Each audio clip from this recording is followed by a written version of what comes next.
Bab 616. Di hadapan harta karun yang luar biasa itu, Yi Tianyun tidak tergoda untuk mendapatkannya secepat mungkin. Meskipun begitu, itu mungkin bisa menjadi senjata yang sangat baik untuk pertarungannya melawan bangsa ilahi dunia bawah. Dia sama sekali tidak menginginkan harta karun Raja Ilahi. Selain itu, ada iblis yang disegel di dalam, dan dia tahu bahwa jika dia memecahkan segel itu, istana teratai putih akan berada dalam bahaya. Bukan hanya istana teratai putih, tetapi iblis itu mungkin mengancam seluruh dunia fana. Berada di luar untuk sementara waktu, uji kultivasimu. Aku yakin bahwa istana teratai putih akan mampu berkultivasi lebih efisien dari sebelumnya, kata Yi Tianyun dengan percaya diri setelah memperkuat segel pada harta karun Raja Ilahi. Benarkah begitu? Kata Bai Yulian sambil ragu, tetapi dia segera melakukan apa yang diperintahkan Yi Tianyun kepadanya. Dia meninggalkan gua dan segera bermeditasi. Dia menyadari bahwa kecepatan kultivasinya jauh lebih cepat dari sebelumnya. Dia juga menyadari bahwa energinya lebih seimbang dari sebelumnya. Wow, ini benar-benar sesuatu yang luar biasa, kata Bai Yulian dengan terkejut. Mereka tidak pernah menyangka bahwa alasan mengapa kecepatan kultivasi mereka tidak secepat yang seharusnya adalah karena segel yang mengendur, yang menyebabkan energi yang bocor dari dalam segel. Setelah Yi Tianyun memperkuat segelnya, dia merasakan energi interkumpul jauh lebih cepat dari sebelumnya. Namun sebenarnya, Yi Tianyun belum selesai memperbaiki rune ilahi yang membentuk segel tersebut. Dia hanya menyuruh semua orang keluar saat dia menyelesaikan segelnya. Rune ilahi di sini benar-benar rumit. Seperti yang diharapkan dari rune ilahi tingkat pencipta, aku khawatir ini masih terlalu sulit untukku sekarang, kata Yi Tianyun sambil terus mengamati rune ilahi pada rantai tersebut. Namun, dia tetap menemukan beberapa rune ilahi tingkat Grandmaster dan langsung memperbaikinya terlebih dahulu. Yi Tianyun segera mengaktifkan mata surgawinya, dan garis-garis rune ilahi langsung terlihat. Bahkan rune ilahi pada tingkat pencipta pun dapat dikenali. Itulah kekuatan mata surgawi. Hal ini memungkinkan pengguna untuk mengenali semua garis rune ilahi. Yi Tianyun memperbaiki rune ilahi sambil mengamati rune ilahi tingkat pencipta untuk memindainya. Akhirnya, dia berhasil memperbaiki rune ilahi tingkat pencipta sampai batas tertentu, tetapi tidak sepenuhnya. Itu semua berkat pena ilahi naga dan alat suci yang diberikan penjaga toko Ye bersamanya setelah meninggalkan sarang Phoenix. Memperbaiki rune ilahi tingkat pencipta juga tidak mudah baginya. Itu menghabiskan banyak energi spiritual dan butuh waktu lama baginya untuk memperbaiki satu rune ilahi saja. Belum lagi mata surgawi tetap aktif sepanjang waktu, mempercepat laju konsumsi poin gila miliknya lebih jauh lagi. Ding! Rune ilahi tingkat pencipta berhasil diperbaiki. Hadiah. 1 juta CPS, 5.000 poin penguasaan rune ilahi. Meskipun demikian, imbalannya sangat memuaskan. Yi Tianyun merasa puas meskipun ia harus tinggal di sana cukup lama untuk memperbaiki semua ini. Dia tidak ingin menggunakan crazy mode untuk meningkatkan kecepatannya dalam memperbaiki Divine Rune, karena dia tidak ingin menghabiskan terlalu banyak crazy mode di sini. Yi Tianyun tidak memiliki hal yang perlu dikhawatirkan, jadi dia bisa tinggal di sana tanpa batas waktu untuk saat ini. Setelah beberapa saat, Bai Yulian bangkit dan meninggalkan Yu Shiqian untuk bermeditasi sendirian. Kecepatan kultivasinya bagus, tetapi dia masih memiliki hal lain yang harus dilakukan. Itu termasuk pengelolaan keamanan di sekitarnya, karena untuk sementara waktu, tidak ada yang boleh memasuki tempat itu. Seiring waktu berlalu, Yi Tianyun merasa energi spiritualnya terkuras, jadi dia memutuskan untuk duduk dan beristirahat sejenak. Setelah beristirahat sejenak, Yi Tianyun kemudian melanjutkan memperbaiki rune ilahi, dan dia akan mengulangi siklus ini berulang kali sampai semua rune ilahi di sana diperbaiki. Apakah Anda sedang memperbaiki segel pemilik? Sebuah suara tiba-tiba terdengar. Yi Tianyun menoleh ke arah sumber suara dan melihat seorang lelaki tua tiba-tiba muncul dari lempengan batu di tengahnya. Batu surgawi penekan roh prasasti kuno? Tanya Yi Tianyun dengan bingung. Roh yang bersemayam di dalam alat ilahi adalah hal biasa, tetapi meskipun begitu, biasanya roh itu berukuran kecil, tetapi ini adalah seorang lelaki tua yang membuatnya sangat berbeda dari yang lain. Yah, aku adalah roh alat dari tablet kuno penekan batu surgawi. Seandainya kau tidak memperbaiki rune ilahi, aku pun tidak akan menunjukkan diriku. Tapi, kau tampaknya bukan keturunan pemiliknya. Bagaimana aku bisa membantumu memperbaiki segel rune ilahi? Tanya roh itu dengan sopan. Aku tidak tahu. Sejauh ini aku mencoba memperbaikinya dengan kekuatanku sendiri. Tapi bisakah kau memberitahuku apa yang ada di dalam segel itu? Aku merasakan sesuatu yang berbahaya keluar darinya, jadi aku memperkuat segel itu lagi, kata Yi Tianyun dengan sopan. Haha, aku tidak menyangka ada yang bisa melihat aura pembunuhku. Jika kau berniat menghancurkan segelnya, aku pasti sudah membebaskan diri dan membunuhmu setelah itu, kata roh itu sambil tertawa terbahak-bahak. Yi Tianyun dengan cepat mengamati roh alat itu dengan mata penilaiannya dan melihat bahwa roh alat itu berada di lapisan kedua, tahap Raja Suci. Ia kemudian menyadari bahwa prasasti kuno penekan batu surgawi pasti telah membunuh banyak orang sebelumnya. Jika tidak, aura pembunuhnya tidak akan sekuat itu. Bab 617. Kultivasi roh alat itu sangat kuat sehingga tablet kuno penekan batu surgawi tidak membutuhkan seorang master untuk mengendalikan kekuatannya. Alasan mengapa pemilik asli prasasti kuno penekan batu surgawi membangun susunan besar di tempat ini mungkin untuk memungkinkan roh menyerang siapapun yang mencoba menghancurkan segel tersebut. Hal ini biasanya tidak mungkin karena alat ilahi pada awalnya tidak memiliki kekuatan spiritual. Namun, susunan agung yang diciptakan oleh Raja Ilahi juga menyerap kekuatan spiritual untuk memberi daya pada tablet kuno penekan batu surgawi, memungkinkan roh alat untuk terus mengerahkan kekuatannya untuk mempertahankan tablet kuno penekan batu surgawi. Jadi, apakah ada hal lain selain harta karun yang tersegel di dalam? Tanya Yi Tianyun dengan hati-hati. Sejauh yang kulihat, kau cukup kuat, apalagi kau bisa memperbaiki rune ilahi ini. Tapi kau benar untuk waspada terhadap segelnya, karena iblis juga disegel di dalam tablet kuno penekan batu surgawi ini. Iblis itu datang dari dunia lain dan mulai mengamuk di dunia fana. Akhirnya, pemiliknya berhasil menyegelnya dan membuatku menekan kekuatan iblis itu selamanya, kata roh itu dengan bersemangat. Dunia lain? Maksudmu dunia hantu dan dunia surga? Tanya Yi Tianyun dengan penasaran. Tidak, sepertinya bukan salah satu dari itu. Iblis itu menghancurkan ruang itu sendiri dan membunuh siapapun yang dilihatnya. Tidak ada yang benar-benar tahu apa yang terjadi dan mengapa iblis itu muncul sejak awal, tetapi dia menelan semua energi spiritual dengan sangat rakus. Jika bukan karena pemiliknya, dunia fana pasti sudah hancur, kata roh itu dengan sungguh-sungguh. Dari suaranya, roh itu yakin bahwa Raja Ilahi tidak salah dan iblis itu datang dari tempat lain. Jika ini benar-benar ras dari dimensi lain, ini sungguh aneh. Pemiliknya seharusnya berperingkat Raja Dewa, kan? Tidakkah dia bisa membunuh makhluk ini? Yi Tianyun bertanya dengan penasaran. Ya, guruku dan pemilik prasasti kuno penekan batu surgawi ini memang seorang Raja Ilahi. Beliau disebut Raja Ilahi Pencipta Surga. Guruku sangat kuat, tetapi iblis itu lebih kuat. Namun berkat prasasti kuno penekan batu surgawi ini, pemiliknya berhasil menekan iblis itu dan menyegelnya. Tetapi guruku tidak mampu membunuhnya. Roh itu berkata dengan sungguh-sungguh. Ini benar-benar bencana. Yi Tianyun menyadari sekarang bahwa jika dia sampai memecahkan segel itu, dunia akan hancur berantakan. Jika iblis itu sekuat itu, roh jahat di dalam gua Phoenix akan terlihat seperti bayi. Raja Ilahi Pencipta Langit? Bagaimana dunia fana dapat menampung kultivator sekuat itu? Yi Tianyun bertanya dengan penasaran karena ia merasa keadaan Raja Ilahi itu sangat aneh. Dunia fana hanya dapat menampung kultivator hingga tahap Raja Roh, dan orang-orang di atas peringkat itu tidak akan menerima energi spiritual yang cukup untuk mencapai terobosan. Tidak, itu tidak benar. Dunia fana dulunya mampu menampung para ahli di semua tingkatan. Tetapi raja-raja ilahi dunia fana sepakat untuk membuat peraturan ilahi yang memaksa kultivator yang cukup kuat untuk keluar dari dunia fana dan pindah ke dunia surga. Semua itu karena dunia fana sangat rapuh, kata roh itu dengan percaya diri. Apakah hal seperti itu mungkin terjadi? Kata Yi Tianyun dengan ekspresi terkejut di wajahnya. Dia tidak pernah menyangka Raja Ilahi begitu perkasa, sehingga bisa memberlakukan aturan untuk seluruh dunia. Dalam hal ini, bukankah mereka pada dasarnya adalah dewa? Ya, Raja-Raja Ilahi memang menciptakan aturan seperti itu untuk dunia fana. Tapi aku tidak tahu bagaimana mereka melakukannya.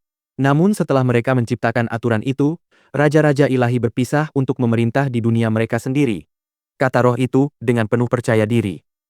Ada berapa Raja Ilahi pada waktu itu? Tanya Yi Tianyun dengan rasa ingin tahu. Dahulu ada 3 Raja Ilahi. Guruku, Raja Ilahi Pencipta Surga, adalah Raja Ilahi untuk dunia fana, satu di dunia hantu, dan satu lagi di dunia surga, kata roh alat dengan penuh percaya diri. 3 Raja Ilahi? Apakah kau tahu keberadaan gurumu saat ini? Tanya Yi Tianyun dengan rasa ingin tahu. Yang dia tahu hanyalah bahwa Raja-Raja Ilahi telah pergi. Setidaknya dia yakin bahwa Raja Ilahi pencipta surgawi tidak berada di dunia fana ini. Sayangnya, aku tidak tahu. Aku tidak bisa merasakan kehadiran guru saat ini, kata roh alat dengan canggung. Roh itu tahu bahwa sang guru berada sangat jauh atau telah meninggal. Yi Tianyun mulai merenung sambil berpikir bahwa Raja-Raja Ilahi mungkin berada di dimensi iblis. Dia sampai pada kesimpulan ini karena tidak ada catatan tentang Raja Ilahi yang ditemukan tewas. Apakah kau yakin bahwa Raja Ilahi tidak berada di dunia surga atau dunia hantu?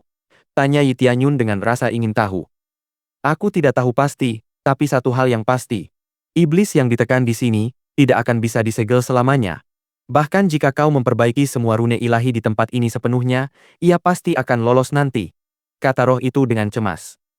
Berapa lama waktu yang kita bicarakan di sini? Tanya Yi Tianyun dengan penasaran.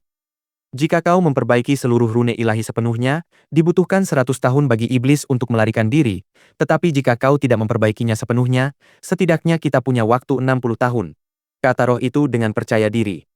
Segel itu bisa bertahan 100 tahun jika diperbaiki dengan sempurna, kata Yi Tianyun dengan heran. Namun Yi Tianyun menyadari bahwa dengan waktu sebanyak itu, dia memiliki 2 pilihan untuk menghadapi iblis tersebut. Dia harus menjadi Raja Ilahi sendiri dan membunuh iblis itu dengan kekuatannya sendiri, atau dia harus menyatukan dunia hantu, dunia manusia, dan dunia surga untuk menghadapinya. Namun masalahnya, dia tidak mengetahui situasi di dunia surga maupun dunia hantu.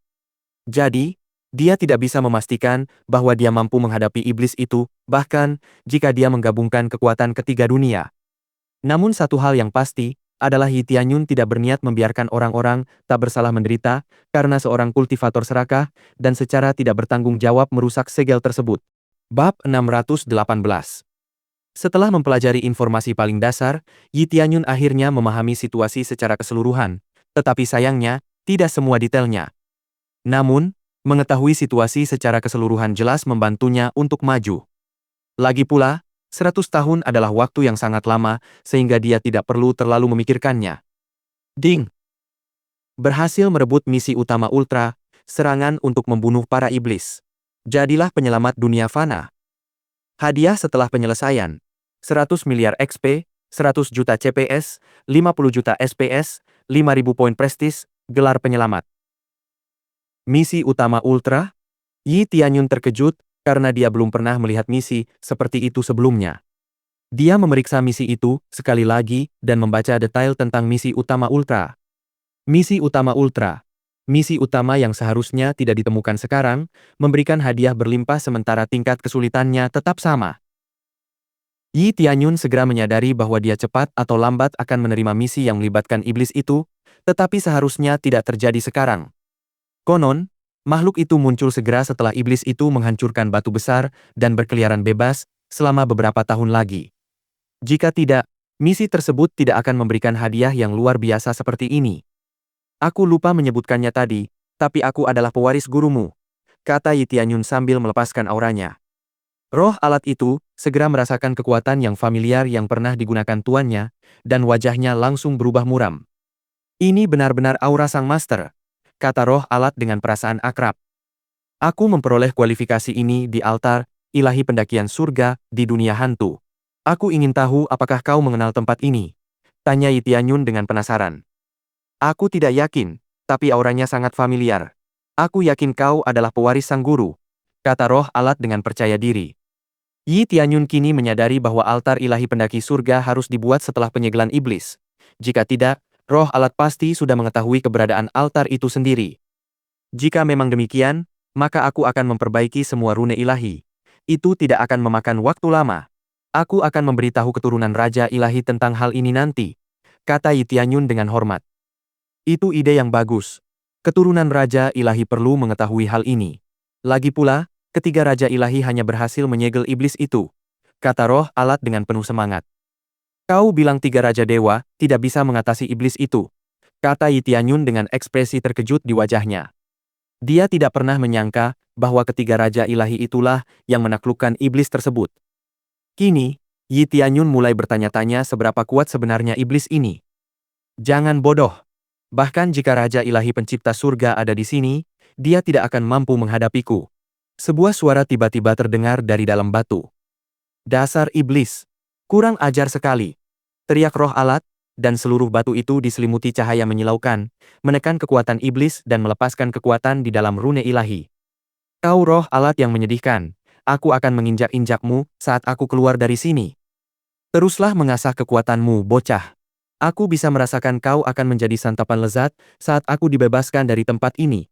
Kata iblis itu kepada Yi Tianyun dengan suara yang semakin lama semakin tidak terdengar. Apakah iblis itu membunuh dan melahap semua yang ada di jalannya? Tanya Yi Tianyun sambil mengerutkan kening setelah mendengar suara iblis itu. Sepertinya para kultivator di dunia fana setara dengan pil obat bagi iblis ini. Namun Yi Tianyun tahu bahwa manusia tidak berbeda. Manusia telah menggunakan daging naga dan darah phoenix untuk kultivasi sejak zaman kuno. Di masa depan, kau harus memastikan keturunan Raja Ilahi mengetahui pentingnya menyegel atau melawan iblis ini. Aku tidak tahu tentang Raja Ilahi lainnya, tetapi setidaknya, keturunan Raja Ilahi Pencipta Langit harus dipersiapkan dengan matang. Yi Tianyun mengangguk dan sedikit mengerutkan kening saat ia ingat bahwa negara Dewa Terbang yang didirikan oleh Raja Dewa Pencipta Langit telah lenyap, meninggalkan istana teratai putih sebagai satu-satunya warisannya. Aku tidak yakin. Aku butuh orang lain untuk menangani iblis itu. Kurasa aku tidak bisa melakukannya sendirian, kata Yi Tianyun sambil tersenyum. Itu sudah pasti. Jika kau mendapatkan warisan pemiliknya, kau akan memiliki kekuatan untuk menekan iblis itu, tetapi kau tidak akan mampu mengatasinya dalam kondisimu saat ini. Kau harus bergabung dengan orang lain untuk menekannya, kata roh alat dengan sungguh-sungguh. Aku akan memikirkannya nanti. Untuk sekarang, aku harus fokus memperbaiki semua rune ilahi ini, kata Yi Tianyun dengan percaya diri. Setelah seminggu, Yi Tianyun akhirnya berhasil menyegel semuanya di dalam dan siap untuk pergi, karena dia tidak punya hal lain untuk dilakukan di sini. Saat kau kembali lagi, kau harus menghancurkan iblis itu, atau menyegelnya kembali. Apapun caranya, kau harus menunjukkan hasil yang baik. Jika tidak, dunia fana akan berada dalam bahaya, kata roh alat itu dengan percaya diri. Yah, aku akan menyegelnya kembali dengan segenap kekuatanku. Yi Tianyun mengangguk. Kalau begitu, kau akan mendapat bantuan dari tuanku, kata roh alat kepada Yi Tianyun, dan tiba-tiba seberkas cahaya menghujani kepala Yi Tianyun. Yi Tianyun segera menyadari bahwa berkas cahaya itu adalah ingatan Raja Ilahi. Terima kasih banyak, kata Yi Tianyun sambil tersenyum. Dengan ingatan dari roh alat, Yi Tianyun akan mampu maju lebih cepat. Yi Tianyun kemudian segera meninggalkan ruangan yang disegel, dan Yu Shiqian langsung berdiri dari meditasinya. Kaisar Agung, Tuan dari Istana Iblis Surgawi, telah menunggu di luar sejak tadi, kata Yu Shiqian dengan hormat. Yah, aku lupa aku menyuruhnya menunggu, kata Yi Tianyun meminta maaf karena dia tidak mengingat hal sepele seperti itu. Bab 619. Yi Tianyun benar-benar lupa tentang tuan rumah Iblis Surgawi. Pikiran Yi Tianyun dipenuhi dengan misi yang harus dia selesaikan, sehingga hal-hal sepele seperti itu terlupakan. Namun dia tahu bahwa Tuan Mudasi telah menunggunya selama 2 minggu. Tuan Mudasi tahu bahwa dia tidak bisa menyalahkan Yi Tianyun, tetapi rasa malu karena berlutut di tanah selama berminggu-minggu tidak akan hilang. Kami telah mengumpulkan informasinya beberapa hari yang lalu, tetapi karena Anda masih berada di dalam tempat itu, kami tidak tega mengganggu Anda, kata Yu Shiqian dengan hormat. Informasi tersebut dikumpulkan dengan cepat, karena seluruh murid dari White Lotus Mansion dikerahkan untuk tujuan itu. Mereka tidak mengganggu Yi Tianyun, karena status mereka sangat jauh berbeda. Lagi pula, mereka tidak ingin menyinggung seorang Kaisar Agung. Jadi, meskipun Yi Tianyun tinggal di tempat itu selama setahun, mereka tidak akan mengganggunya. Sebagai Kaisar Agung Kekaisaran Awan Surgawi, orang-orang di Istana Teratai Putih tahu bahwa mereka harus bersikap hormat. Nah, ceritakan apa yang kau temukan, kata Yi Tianyun dengan santai. Secara umum, laporannya singkat dan jelas. Tuan Mudasi memang menggunakan nama Anda dan menindas faksi-faksi kecil lainnya dengan nama itu. Kami bahkan menemukan ada faksi lain yang menggunakan nama Anda untuk menindas faksi lain, kata Yu Shiqian dengan percaya diri. Dia memperhatikan ekspresi Yi Tianyun, tetapi dia tidak menemukan perubahan apapun. Begitu, kata Yi Tianyun acuh tak acuh. Dia sudah menduga hal seperti ini akan terjadi. Lagi pula, jika sudah terjadi sekali, tidak ada jaminan bahwa itu tidak akan terjadi untuk kedua kalinya. Pengaruh sebuah kekaisaran tidak mungkin mencakup begitu banyak faksi kecil, jadi tidak mungkin bagi Tianyun untuk memantau setiap hal kecil yang dilakukan faksi-faksi kecil tersebut. Yi Tianyun kemudian berjalan keluar dan melihat bahwa Tuan Muda Xi masih menunggu di tempat yang Yi Tianyun tunjuk. Yi Tianyun melihat wajah Tuan Muda Xi dipenuhi rasa takut. Namun, Yi Tianyun menoleh ke samping dan melihat seorang lelaki tua yang mirip dengan Tuan Muda Xi, dan seketika ia tahu bahwa dia adalah penguasa Istana Iblis Surgawi. Hidup Kaisar Agung, kata Si Wenkai dengan penuh hormat. Tuan Rumah Xi mengetahui situasi tersebut setelah rumah teratai putih datang dan menanyakan informasi yang berkaitan dengan Tuan Muda Xi. Dia segera membawa beberapa orang dan menuju ke istana teratai putih. Dia ketakutan. Dia tidak pernah menyangka bahwa seorang kaisar agung akan mengincar istana iblis surgawi karena putranya yang bodoh. Kaisar Agung, saya minta maaf atas kekurang ajaran putra saya. Saya pasti akan menghukumnya. Saya tahu ini lancang bagi saya untuk meminta maaf kepada Anda, tetapi setidaknya, saya mohon kepada Anda untuk tidak menyalahkan istana kami. Kata Tuan Xi sambil menghunus pedang panjang dan langsung memotong kaki Tuan Muda Xi. Tuan Muda Xi berteriak dan patah hati karena ayahnya sendiri sampai bertindak sejauh ini. Yu Shiqian, yang melihat pemandangan ini, terkejut karena tindakan Tuan Rumah Xi terlalu brutal. Tuan Tanah Xi belum selesai sampai di situ. Dia kemudian mematahkan tangan Tuan Muda Xi, membuat Tuan Muda Xi menjadi orang yang sama sekali tidak berguna. Namun ekspresi Yi Tianyun tetap sama. Dia tidak merasakan apapun dari pemandangan brutal tersebut. Semua ini gara-gara kau, ayah, teriak Tuan Muda Xi, tetapi Tuan Rumah Xi segera mengarahkan pedangnya ke dada Tuan Muda Xi untuk mengakhiri hidupnya. Tiba-tiba, tekanan hebat menghentikan langkah Tuan Rumah Xi. Apakah aku pernah memintamu melakukan semua ini? Kata Yi Tianyun dengan acuh tak acuh. Aku hanya bertanya, dan sekarang kau bertindak seperti orang yang terpojok. Apakah dia tahu sesuatu yang kau takutkan akan terungkap sekarang? Yi Tianyun bertanya dengan dingin kepada Tuan Rumah Xi. Tidak, aku hanya ingin menghukum anakku yang bodoh ini, kata Tuan Rumah Xi sambil gemetar ketakutan. Tingkat kultivasinya hampir mencapai puncak tahap transformasi inti, tetapi itu tidak membantunya menahan aura Yi Tianyun. Diam, kata Yi Tianyun dingin. Tuan Rumah Xi segera menurut dan menutup mulutnya. Yi Tianyun kemudian melambaikan tangannya, dan luka Tuan Muda Xi langsung tertutup. Sekarang, lihat aku, kata Yi Tianyun sambil menatap tajam ke arah Tuan Muda Xi. Ini adalah cikal bakal dari Eye of Charm. Sekarang ceritakan semua yang kau tahu, kata Yi Tianyun dingin. Aku hanya ingin menggunakan keagungan kekaisaran awan surgawi untuk menekan faksi lain. Awalnya, aku melihat ayahku dan anak buahnya melakukannya dalam keadaan terdesak melawan istana hutan hujan. Begitu ayahku mengatakan bahwa dia bersekutu dengan kekaisaran awan surgawi, mereka langsung lari ketakutan. Mau tak mau aku pun tergoda untuk melakukan hal yang sama, kata Tuan Muda Xi dengan acuh tak acuh. Tuan Tanah Xi terkejut mendengar ucapan putranya. Ia mengira Kaisar Agung pasti akan membunuh putranya, tetapi ia tidak khawatir karena masih memiliki putra lainnya. Namun ia tetap takut Kaisar Agung akan menyalahkan faksi mereka atas kesalahan ini. Jadi, apa aku salah dengar? Kaulah akar permasalahan ini, kata Yi Tianyun dingin kepada Tuan Rumah Xi. Bab 620. Kaisar Agung, dengarkan aku. Itu hanya omong kosong. Aku tidak pernah melakukan hal seperti itu, kata Tuan Xi dengan gugup. Dia sudah mendengar bahwa Kaisar Agung Awan Surgawi adalah orang yang sangat emosional yang akan menghancurkan sebuah faksi sendirian ketika dia dihina. Lihat aku, kata Yi Tianyun dingin sambil menatap Tuan Rumah Xi. Tuan Tanah Xi kemudian menatap Kaisar Agung, dan tiba-tiba pandangannya dipenuhi cahaya terang, dan tubuhnya bergerak sendiri. Apakah perkataan putramu itu benar? Tanya Yi Tianyun dingin. Yah, aku memang menggunakan prestis kekaisaran awan surgawi untuk mengancam faksi lain dan menggunakannya untuk keuntungan kita sendiri.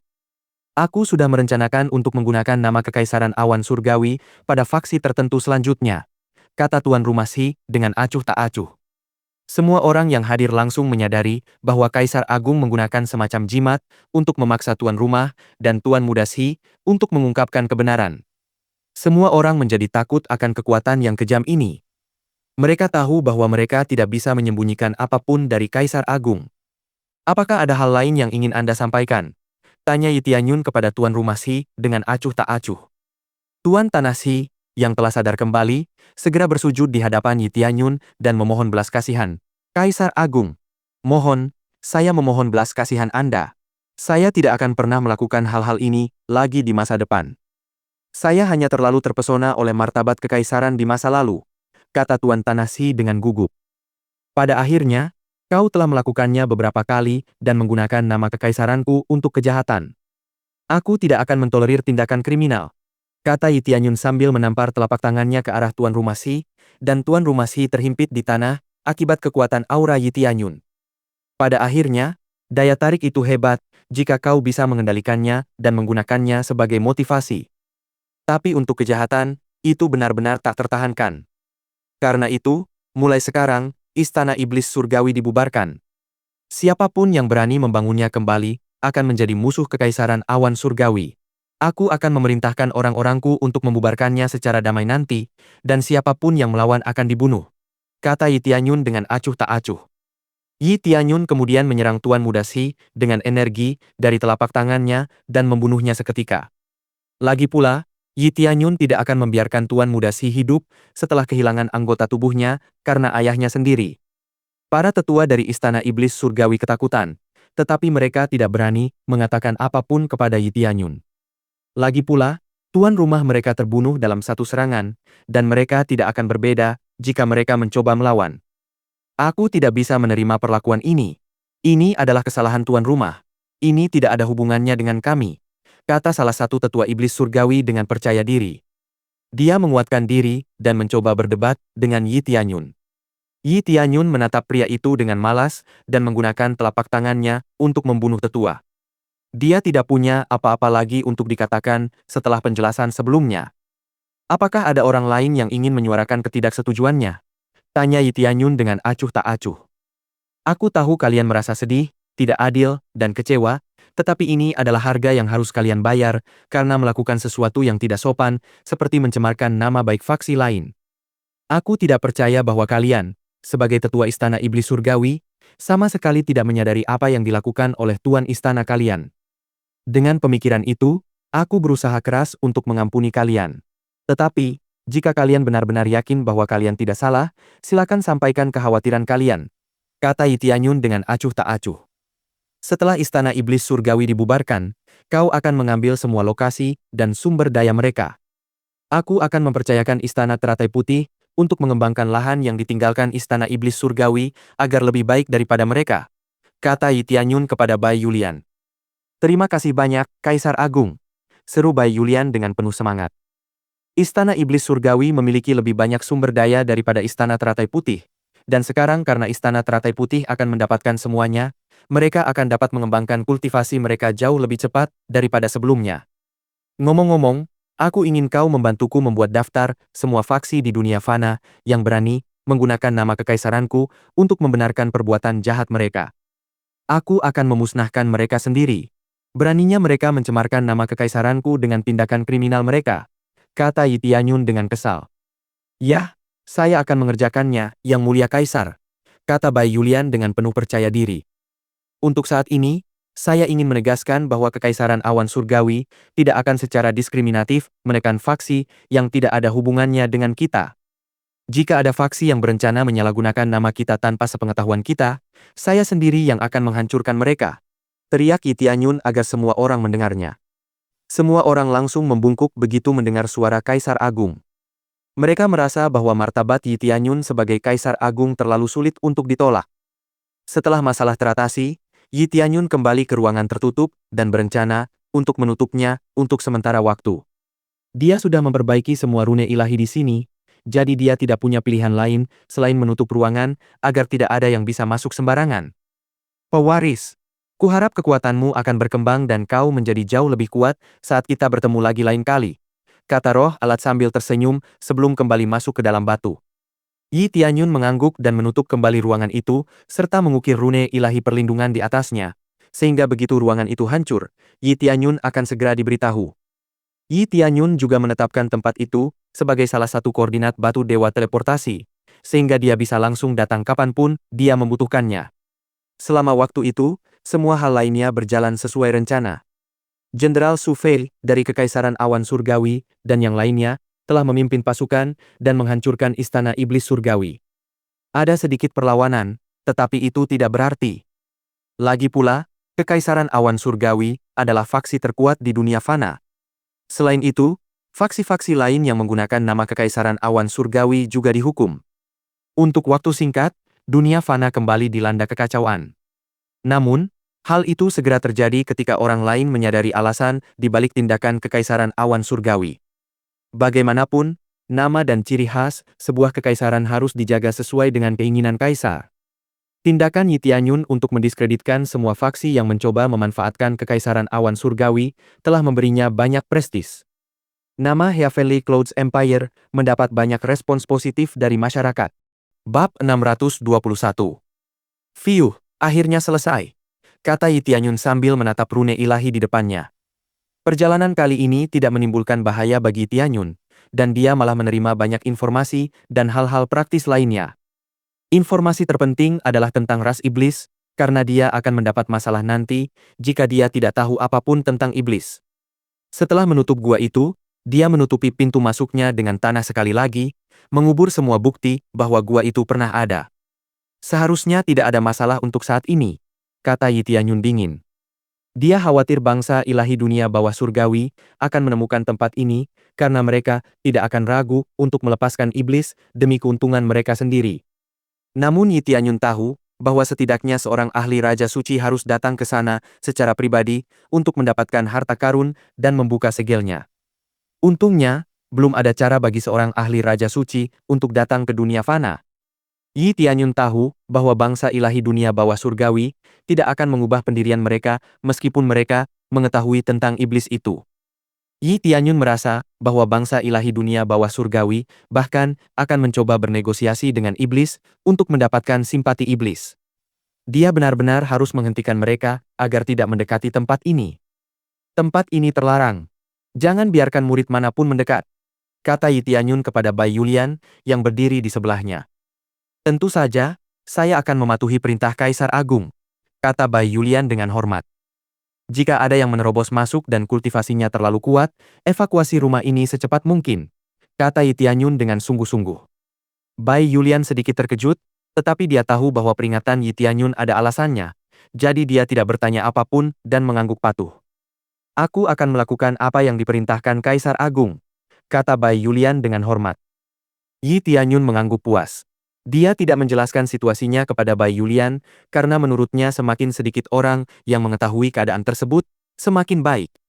Pada saat yang sama, Yu Shiqian, yang juga berada di samping Yi Tianyun, mengumpulkan keberaniannya dan kemudian berkata, Kaisar Agung, bolehkah saya ikut dengan Anda ke Kerajaan Awan Surgawi? Tanya Yu Shiqian dengan gugup. Aku lihat kau sudah mengambil keputusan, kata Yi Tianyun sambil tersenyum pada Yu Shiqian. Kemampuan bawaannya cukup bagus, dan karena itu Yi Tianyun tahu bahwa dia akan menjadi aset berharga bagi Kekaisaran Awan Surgawi di masa depan. Ya, Kaisar Agung telah memberi saya berbagai kesempatan dalam beberapa hari terakhir ini. Itulah alasan mengapa saya akan mempercayai bimbingan Kaisar Agung di masa depan, kata Yu Shiqian dengan sorot mata penuh semangat. Kalau begitu, bawalah token ini ke kota Kekaisaran Awan Surgawi, dan kau akan langsung disambut, kata Yi Tianyun sambil memberikan token kepada Yu Shiqian. Token itu memiliki indera ilahi miliknya, sehingga orang-orang di Kekaisaran Awan Surgawi akan langsung tahu bahwa itu bukan barang palsu. Apakah Anda tidak ikut denganku, Kaisar Agung? Tanya Yu Shiqian penasaran karena ia mengira akan ikut bersama Yi Tianyun. Aku belum akan kembali sekarang. Ada sesuatu yang harus kulakukan dulu. Tapi kau tidak perlu khawatir. Kultivasimu cukup tinggi untuk pergi ke sana sendiri, kata Yi Tianyun sambil tersenyum hangat kepada Yu Shiqian. Ya, Yang Mulia Kaisar. Saya mengerti, kata Yu Shiqian sambil membungkuk dengan hormat. Dia sedikit kecewa, tetapi dia sudah mengambil keputusan dan melakukan apa yang terbaik untuk dirinya. Dia tahu bahwa sebagai seorang Kaisar Agung, Yi Tianyun adalah orang yang sibuk. Yi Tianyun kemudian meninggalkan istana teratai putih karena ia berencana untuk melanjutkan pencariannya. Yu Shiqian, yang menatap sosok Yi Tianyun yang menghilang, berjanji pada dirinya sendiri bahwa ia akan bekerja keras dan membuat Kaisar Agung berpaling kepadanya di masa depan. Setelah meninggalkan White Lotus Mansion, Yi Tianyun tidak langsung pergi ke dunia hantu. Setelah menerima ingatan Raja Ilahi dari roh alat, Yi Tianyun memahami keadaan yang melibatkan 3 alam dan memutuskan untuk pergi ke jalan menuju dunia surga. Yi Tianyun mengetahui rute menuju dunia surga dari ingatan Raja Ilahi dan berpikir bahwa akan lebih baik baginya untuk pergi ke dunia surga menggunakan rute tersebut. Setelah beberapa waktu, Yi Tianyun mencapai daerah tempat jalan menuju dunia surga berada, yaitu Sungai Suci Dunia Surga. Daerah ini memiliki sungai yang luas yang lebih mirip laut daripada sungai, tetapi ada genangan air yang terus menjulang ke langit di tengahnya. Sekilas mungkin tampak seperti air terjun, tetapi sebenarnya bukan begitu. Sungai Suci Dunia Surga ini akan membawanya ke dunia surga. Namun, jalur itu memiliki aturan yang sama dengan jalur dunia hantu. Yi Tianyun akan diuji sebelum dia bisa mencapai dunia surga dengan selamat. Namun, saat Yi Tianyun mendekat, dia melihat kabut menutupi permukaan air. Ini juga bukan kabut air biasa, karena Yi Tianyun menyadari bahwa akan mudah baginya untuk tersesat di dalam kabut tersebut.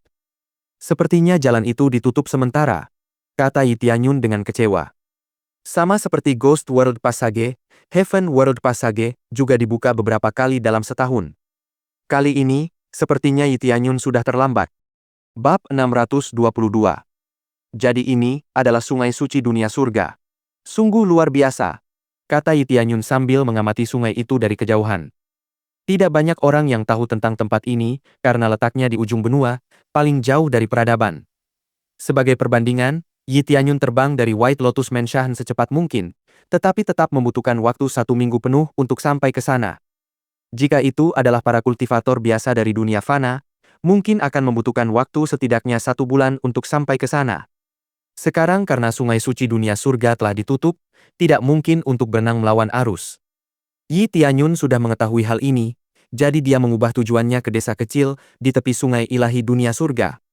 Desa kecil ini adalah kota nelayan, dan Yi Tianyun dapat melihat beberapa perahu nelayan hanyut di dekat tepi daratan dari tempat dia berdiri. Meskipun kabut menutupi arus yang naik di tengah, bagian sungai lainnya baik-baik saja. Yi Tianyun dengan cepat terbang menuju desa, dan begitu mendekat, dia langsung mendarat dan berjalan masuk ke dalam desa. Setelah melihat sekeliling, seorang penduduk desa langsung menyambutnya. "Tuan muda, saya belum pernah melihat Anda sebelumnya. Bolehkah kami tahu mengapa Anda mengunjungi desa kami?" tanya penduduk desa itu dengan sopan. Yi Tianyun dengan cepat mengamati penduduk desa itu, yang menatapnya saat ia memasuki desa, dan Yi Tianyun menyadari bahwa hampir tidak ada orang yang tinggal di dalam desa ini. "Aku hanya lewat saja. Kau bisa mengamatiku kalau mau," kata Yi Tianyun sambil tersenyum. "Kami akan dengan senang hati melakukannya." Penduduk desa tidak mengatakan apapun lagi dan mengamati semua yang dilakukan Yi Tianyun. Meskipun begitu, penduduk desa itu tidak mengganggu Yi Tianyun, dan dia bisa bergerak bebas di dalam desa. Yi Tianyun memperhatikan beberapa rumah reot di dalam desa, dan menyadari bahwa penduduk desa tidak menyimpan permusuhan terhadap Yi Tianyun, tetapi karena desa itu jarang dikunjungi, tidak dapat dihindari jika mereka mencurigainya. Yi Tianyun kemudian berjalan menuju seorang lelaki tua di tepi Sungai Suci Dunia Surga. Dia melihat lelaki tua itu memegang jaring ikan di tangannya, dan ketika lelaki tua itu menyadari kehadiran Yi Tianyun tersenyum hangat kepada lelaki tua itu. "Ada yang bisa saya bantu?" tanya lelaki tua itu saat melihat Yi Tianyun mendekat. "Kau adalah penjaga Sungai Ilahi Dunia Surga. Aku tak menyangka kau masih di sini, seperti janji yang kau berikan kepada Raja Ilahi Pencipta Surga." Yi Tianyun tersenyum tipis. Ekspresi lelaki tua itu sedikit berubah, tetapi dia segera menutupinya. "Saya tidak tahu apa yang Anda bicarakan, Tuan Muda," kata lelaki tua itu sambil tersenyum tipis. "Bukankah kamu punya minuman di rumah? Bagaimana kalau kita mengobrol sambil minum?" kata Yi Tianyun sambil berjalan menuju sebuah rumah di dekatnya. Pria tua itu terdiam dan akhirnya memutuskan untuk mengikuti Yi Tianyun setelah beberapa saat. Setelah memasuki rumah lelaki tua itu, seorang anak laki-laki menyapanya sambil menatap Yi Tianyun dengan rasa ingin tahu. "Apakah kamu tamu kakek?" tanya anak laki-laki itu. Yi Tianyun tersenyum dan menatap anak laki-laki yang tampaknya berusia 17 atau 18 tahun. Yi Tianyun menilainya dengan mata penilaiannya dan memperhatikan bahwa anak laki-laki itu berada di inti roh lapisan ke-8, yang tinggi untuk usianya. Yi Tianyun tidak pernah menyangka akan bertemu seseorang dengan potensi seperti itu di desa terpencil seperti ini. Xiao Ya, bantu aku memasang jaring. Pria tua itu memanggil cucunya. Yah, kakek, kata Xiao Yao dengan hormat, tetapi dia masih melirik Yi Tianyun dengan rasa ingin tahu. Kemudian, saat remaja itu keluar dari rumah, Yi Tianyun duduk di kursi di samping dan menuangkan anggur ke dalam gelas untuk dirinya sendiri. Ini anggur yang enak, kata Yi Tianyun sambil menyesapnya. Pria tua itu mengangguk karena dia yakin dia tahu betul tentang anggur itu, tetapi dia sendiri tidak menyesapnya. Kau tahu, dengan identitasmu, kau bisa mendapatkan apapun yang kau inginkan, tapi tidak. Kau diam-diam menjaga sungai suci dunia surga. Mungkin seluruh keluargamu telah menjaga tempat ini sejak lama. Keteguhanmu sungguh mengagumkan, kata Yi Tianyun sambil mengangguk-angguk penuh semangat. Aku benar-benar tidak tahu apa yang dikatakan Tuan Muda. Seorang wali? Kau bercanda. Kami hanyalah keluarga kecil di sini, mencari nafkah dengan memancing, kata lelaki tua itu dengan percaya diri. Seorang kultivator tingkat puncak Raja Roh, sepertimu mengatakan bahwa kau hanyalah seorang nelayan biasa? Di levelmu, kau bahkan bisa membangun sebuah kerajaan, kata Yi Tianyun dengan percaya diri. Melalui ingatan dari prasasti kuno penekan batu surgawi, Yi Tianyun mengetahui bahwa baik lorong dunia hantu maupun lorong dunia surga memiliki penjaga masing-masing untuk menjaga keseimbangan di dalam lorong tersebut. Mereka juga bertanggung jawab untuk mencegah orang-orang yang tidak seharusnya memasuki lorong tersebut agar tidak masuk secara paksa ke alam masing-masing. Bagian-bagian ini diciptakan oleh ketiga raja ilahi itu sendiri, dan tidak seorang pun dapat menghancurkannya. Namun demikian, lorong tersebut mungkin akan mengalami korosi seiring waktu, dan itulah mengapa para penjaga dibutuhkan untuk memperbaiki masalah yang mungkin terjadi di sekitar lorong tersebut. Sepertinya kau benar-benar datang dengan persiapan matang. Aku tidak tahu siapa kau, tapi apa yang kau lakukan di sini? Apa yang kau inginkan? Tanya lelaki tua itu dingin dan seketika melepaskan auranya untuk memblokir semua jalan keluar rumah. Identitas wali tersebut tidak boleh diungkapkan kepada publik, dan lelaki tua itu bertekad untuk melakukan hal itu. Tidak perlu terlalu berhati-hati. Prasasti kuno penekan batu surgawi itulah yang memberitahuku tentangmu, kata Yi Tianyun dengan acuh tak acuh. Batu surgawi? Kau menemukan batu surgawi? Tanya lelaki tua itu dengan terkejut. Meskipun ia takjub bahwa pemuda di hadapannya dapat menemukan harta karun kuno yang telah disegel oleh Raja Ilahi Pencipta Langit, ia belum bisa mempercayainya. Bab 623. Aura pembunuh menyelimuti seluruh ruangan. Penduduk desa di luar tidak memperhatikan apa yang terjadi di dalam ruangan karena mereka tidak ada hubungannya dengan apa yang terjadi di dalam. Lagi pula, mereka bahkan tidak bisa merasakan aura pembunuh itu, dan mereka tidak pernah menyangka lelaki tua di sebelah rumah itu adalah orang yang begitu kuat. Keluarga lelaki tua itu adalah satu-satunya petani di desa tersebut. Sisanya adalah nelayan biasa. Biasanya, tempat ini sangat aman, sebagian besar berkat bantuan sang penjaga. Mereka mampu membuat tempat ini sangat aman karena tidak ada iblis di sekitarnya. Selain itu, dengan adanya ahli tahap Raja Suci di sana, tidak ada masalah yang berarti. Sekalipun itu badai itu tidak akan menerjang banyak hal. Dengan seorang ahli half-step Saint King Stage di sini, apa yang bisa mengganggu mereka? Bencana alam atau badai apapun akan menjadi hal yang bisa dilumpuhkan dengan satu pukulan bagi orang yang kuat. Menghadapi niat membunuh yang begitu mengerikan, Yi Tianyun menyesap anggurnya dan berkata tanpa ekspresi, tidak perlu terlalu gugup.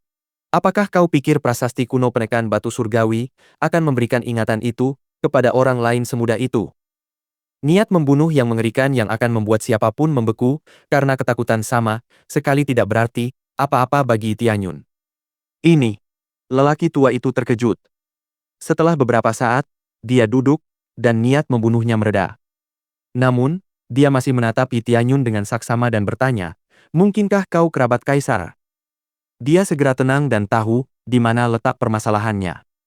Hanya segelintir orang yang mengetahui keberadaan para Guardian, bahkan di negara ilahi terbang sekalipun. Sebagian besar dari mereka tinggal di dunia fana, jadi tidak bisa dihindari jika mereka tidak begitu terkenal. Benar, akulah pewaris Raja Ilahi Pencipta Langit. Yi Tianyun mengulurkan tangan dan menjentikkan tangannya. Aura yang familiar muncul di hadapan matanya, yang mengejutkan lelaki tua itu. Anda adalah tuan muda. Pria tua itu sangat terkejut, sehingga ia segera berdiri dari kursinya dan hendak berlutut ketika suatu kekuatan tiba-tiba mencegahnya melakukan hal itu. Tidak perlu berlutut. Kau telah melakukan begitu banyak hal di balik layar tanpa diketahui siapapun selama ini. Jika Raja Ilahi datang, dia pasti akan memujimu. Yi Tianyun tidak membiarkannya berlutut. Dia mengagumi kesetiaan penjaga yang terus menjaga tempat ini selama ini. Para kultivator biasa pasti sudah muak dengan ini dan meninggalkan tugas mereka. Tapi sekali lagi, Raja Ilahi Pencipta Langit jelas memilih para penjaga karena masing-masing dari mereka memiliki kualitas baik yang berbeda. Tuanku telah memulihkan kehormatan keluarga kami. Jika bukan karena tuanku, seluruh keluarga kami pasti sudah lama tiada di dunia ini. Lelaki tua itu menghela napas. Saat Yi Tianyun mengangguk, dia menyadari bahwa penjaga di depannya setidaknya berusia beberapa ratus hingga 1000 tahun, yang cukup untuk memperkirakan secara kasar berapa lama Raja Dewa Pencipta Langit absen.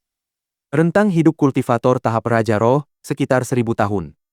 Rentang hidup kultivator tahap Raja Suci sekitar 3 hingga 4000 tahun, sedangkan tahap Raja Ilahi diperkirakan hidup lebih dari 10.000 tahun. Namun, rentang hidup mereka masing-masing berbeda. Kemudian, ia mengetahui dari lelaki tua itu bahwa lelaki tua itu memiliki keluarga berempat. Putra dan menantunya sedang tidak ada di rumah saat itu, jadi ia sendirian bersama cucunya. Tingkat kultivasi putra dan menantunya juga tidak bisa diremehkan, keduanya masing-masing berada di tingkat Raja Roh dan tingkat Roh Hampa. Sungguh keluarga yang luar biasa. Mereka mampu menumbangkan sebuah negara dengan mudah hanya dengan 2 kultivator tahap Raja Roh. Namun, mereka tidak tergoda oleh keinginan duniawi di luar sana dan tetap berpegang teguh pada tugas mereka sebagai penjaga. Raja Ilahi Pencipta Langit pasti telah mengajari mereka banyak seni bela diri sehingga mereka memiliki kultivasi tingkat tinggi seperti itu. Akan sia-sia jika individu-individu berbakat seperti mereka tidak diajari seni bela diri. Ada satu hal yang harus kukatakan padamu. Ini tentang prasasti kuno penekan batu surgawi. Senyum Yi Tianyun menghilang dan digantikan oleh ekspresi serius. Apakah segelnya akan segera dibuka? Ren De sudah menduga-duga apa yang sedang terjadi. Ya, segel itu memang akan segera rusak. Seandainya aku tidak memperbaiki rune ilahi, segel itu akan rusak dalam waktu kurang dari 50 tahun. Yi Tianyun berkata dengan suara berat, karena aku telah memperbaiki rune ilahi segel itu, setidaknya segel itu dapat bertahan kurang dari 100 tahun lagi, meskipun lebih singkat dari sebelumnya. Kurang dari 100 tahun. Tatapan Ren De dingin. Aku masih bisa bertahan sampai saat itu.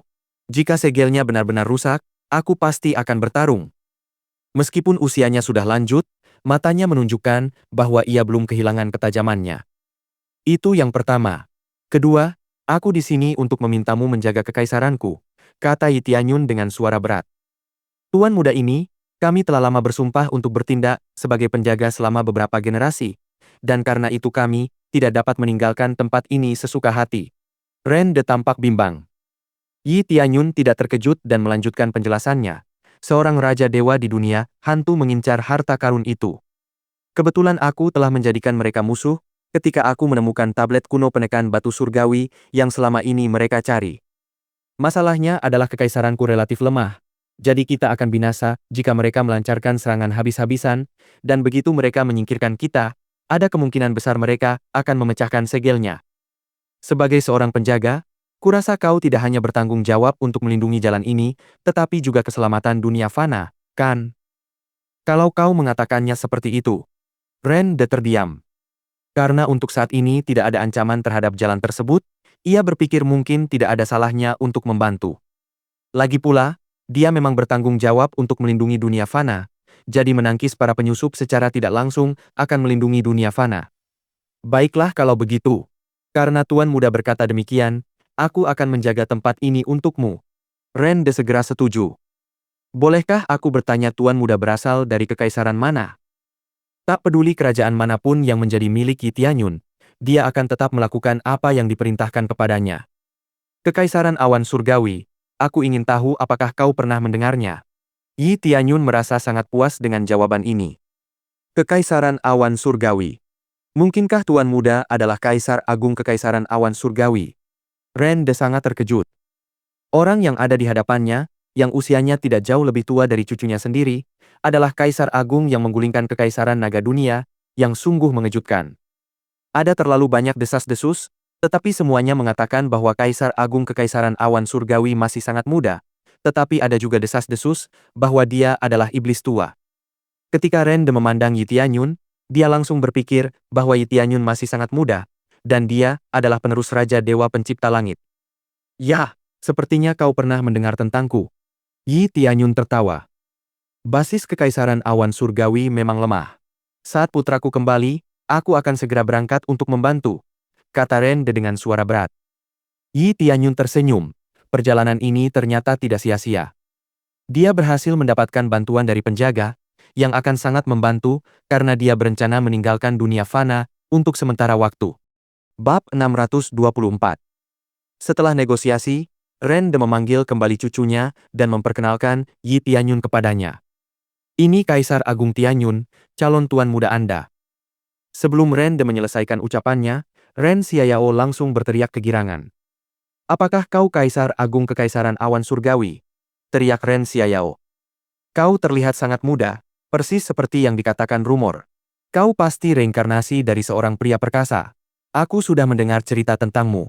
Kau seorang diri membalikkan kekaisaran naga dunia dan membunuh 5 kaisar agung. Mendengar ceritamu membuatku merinding. Semua ahli tahap Raja Roh dengan kultivasi yang tak terjangkau tewas di bawah pedangmu. Aku sangat mengagumimu. Aku selalu ingin bertemu denganmu setidaknya sekali sejak mendengar ceritamu, dan aku tidak menyangka kau masih semuda ini." Dia sangat gembira ketika melihat Yi Tianyun. Jelas sekali bahwa dia sangat mengagumi Yi Tianyun sebagai panutan. "Xiaoyao, perhatikan." Rende mendengus dengan wajah serius. Barulah saat itu Ren Xiaoyao bisa mengendalikan kegembiraannya. Ada begitu banyak hal yang ingin dia katakan, tetapi dia harus menyimpannya untuk nanti karena kakeknya telah menegurnya. "Begitu, kakek. Jadi, dia tuan muda." "Hah, tuan muda?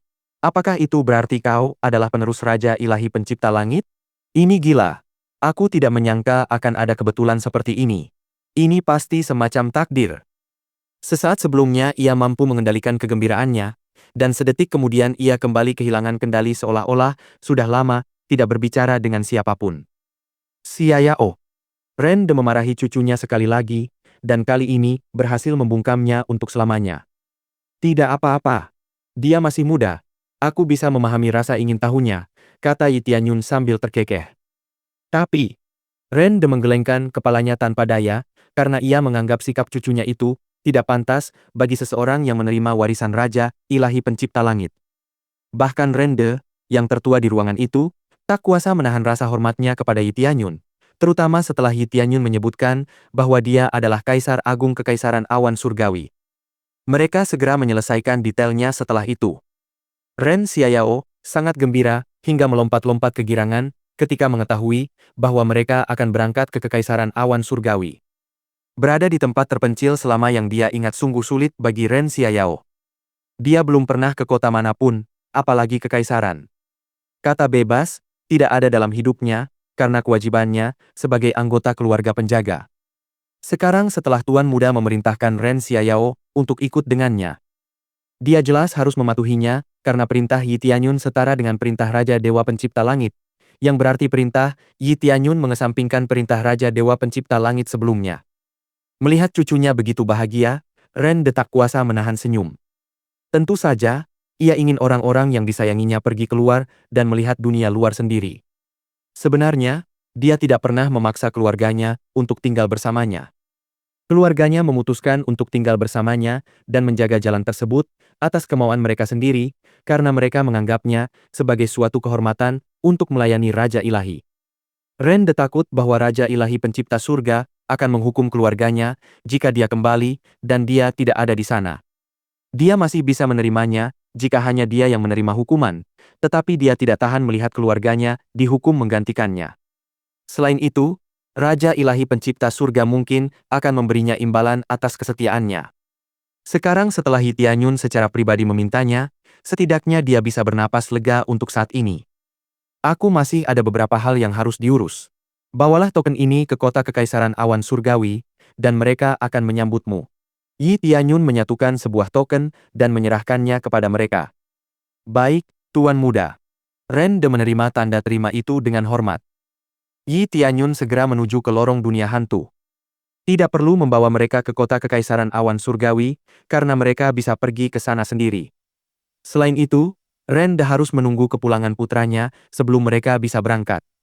Dengan dua guardian di sisinya, seharusnya tidak ada masalah kecuali kekaisaran awan surgawi diserang oleh seorang ahli tingkat Raja Suci atau lebih tinggi. Dengan kecepatan Yi Tianyun, tidak butuh waktu lama baginya untuk sampai di lorong dunia hantu. Dia memperhatikan bahwa lingkungan di sana tetap keras seperti biasanya, hampir tanpa perubahan sama sekali. Masih ada cukup banyak orang yang bertekad untuk pergi ke dunia hantu. Yi Tianyun kembali memasuki sisi sungai dunia bawah ini. Sama seperti saat pertama kali datang ke sini, dia melihat beberapa kultivator mengumpulkan kayu dan membuat perahu darinya. Adikku, apakah kau ingin pergi ke dunia hantu? Kebetulan kita kekurangan tenaga, apakah kau mau ikut? Saat itu, seorang pria tampan mendekati Yi Tianyun sambil tersenyum dan mengundangnya untuk bergabung. Seorang pemuda lagi yang tidak tahu apa yang telah ia hadapi.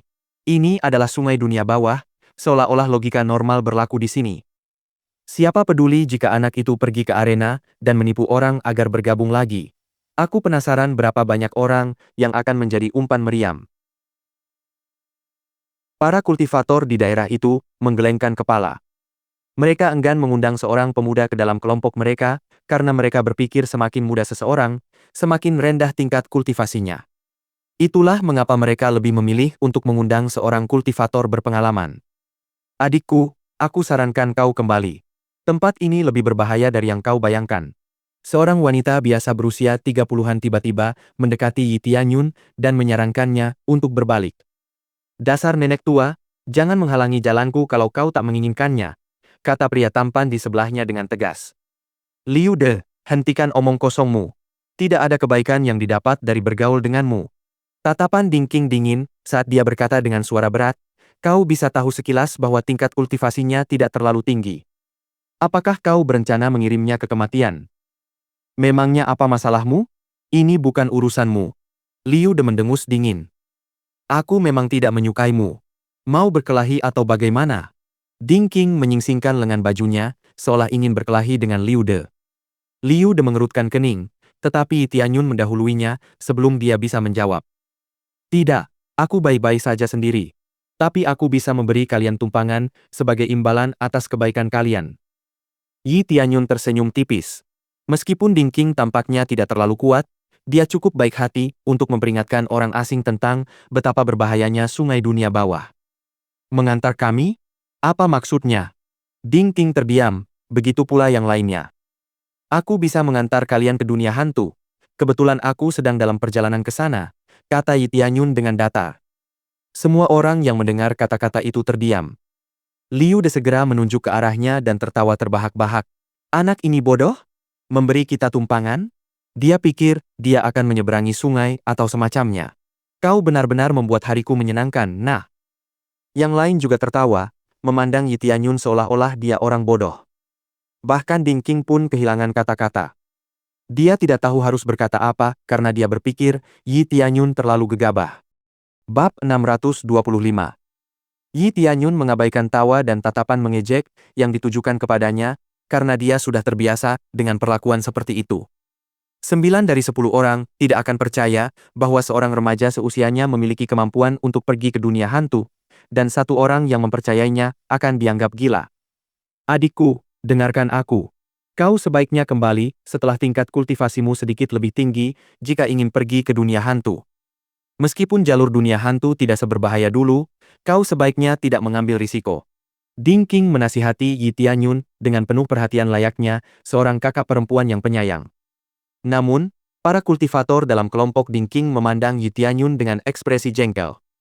Mereka menganggap Yi Tianyun hanya membuang-buang waktu mereka karena pemimpin mereka, Ding Qing, sekarang harus membuang waktunya untuk membujuknya agar kembali. Yi Tianyun menendang rakit hingga jatuh dan melompat ke atasnya, lalu dengan santai berkata, ayo, tidak perlu membuat rakit cadangan, satu saja sudah cukup. Tentu saja, itu membuat semua orang terdiam. Apakah dia menyadari apa yang baru saja dia katakan? Ding Qing, inilah yang terjadi kalau kau terlalu baik. Apakah dia bersikap sok tangguh untuk menunjukkan betapa kerennya dia padamu?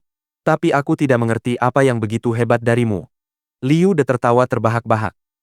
Diam. Ding Qing memarahi Liu De, lalu membujuk Yi Tianyun. Tempat ini berbeda dari tempat manapun yang pernah kau kunjungi, berbahaya jika kita menyeberangi sungai ini tanpa persiapan. Kau ikut atau tidak? Aku tidak punya waktu untuk disia-siakan di sini, kata Yi Tianyun dengan ekspresi bosan. Ding Qing, tendang saja anak ini sampai jatuh dan rasakan sensasi mandi di sungai dunia bawah ini. Kalau tidak, dia bahkan tidak akan tahu tempat ini sebenarnya apa. Liu De mencibir dari samping. Adikku, kau bersikap tidak bertanggung jawab, baik terhadap dirimu sendiri maupun terhadap kami. Ding Qing merasa tidak senang dengan tindakan sembrono Yi Tianyun. Aku adalah Kaisar Agung Kekaisaran Awan Surgawi. Apakah kalian butuh jaminan lain? Yi Tianyun tidak punya pilihan selain menyebutkan identitasnya agar orang-orang itu berhenti mengganggunya. Mendengar kata-kata itu, alih-alih berlutut atau mempercayai Yi Tianyun, salah satu dari mereka malah tertawa. Haha, kalau kau Kaisar Agung, aku juga Kaisar Agung. Liu De tertawa terbahak-bahak. Yang lain pun tak bisa menahan tawa mereka. Mereka tak pernah menyangka akan ada seseorang yang begitu tak tahu malu, hingga menyatakan dirinya sebagai Kaisar Agung. Adikku, aku tahu bagaimana perasaanmu, tapi kau seharusnya tidak mengucapkan omong kosong seperti itu. Jika orang-orang dari Kekaisaran Awan Surgawi mendengar tentang ini, kau pasti akan mati. Wajah Ding Qing memucat. Yi Tianyun menghela napas, dan ekspresi tak berdaya di wajahnya semakin terlihat jelas. Dia menyadari bahwa kata-katanya tidak sampai kepada mereka. Karena kau adalah Kaisar Agung, cepat turun ke sana dan berendamlah. Tatapan Yi Tianyun dingin saat dia mengulurkan tangan dan menjentikkan tangannya. Liu De bahkan tidak bisa bereaksi saat dia dihantam oleh kekuatan tak terlihat dan jatuh ke dalam air. Ah! Liu De menjerit kesengsaraan. Dia mencoba berenang kembali ke permukaan, tetapi racun perlahan menyebar ke seluruh tubuhnya. Nak, aku akan membunuhmu. Bunuh aku. Yi Tianyun menahannya di dalam air dan membiarkannya muncul kembali setelah beberapa saat. Namun, air sungai beracun itu telah masuk ke dalam tubuhnya, dan wajahnya menghitam pekat. Liu De panik dan memohon belas kasihan. Aku salah, biarkan aku keluar, kumohon. Melihat pemandangan di depan mereka, ekspresi wajah semua orang tiba-tiba berubah. Kultivasi Liu De memang tidak terlalu tinggi, tetapi setidaknya ia berada di tahap transformasi inti.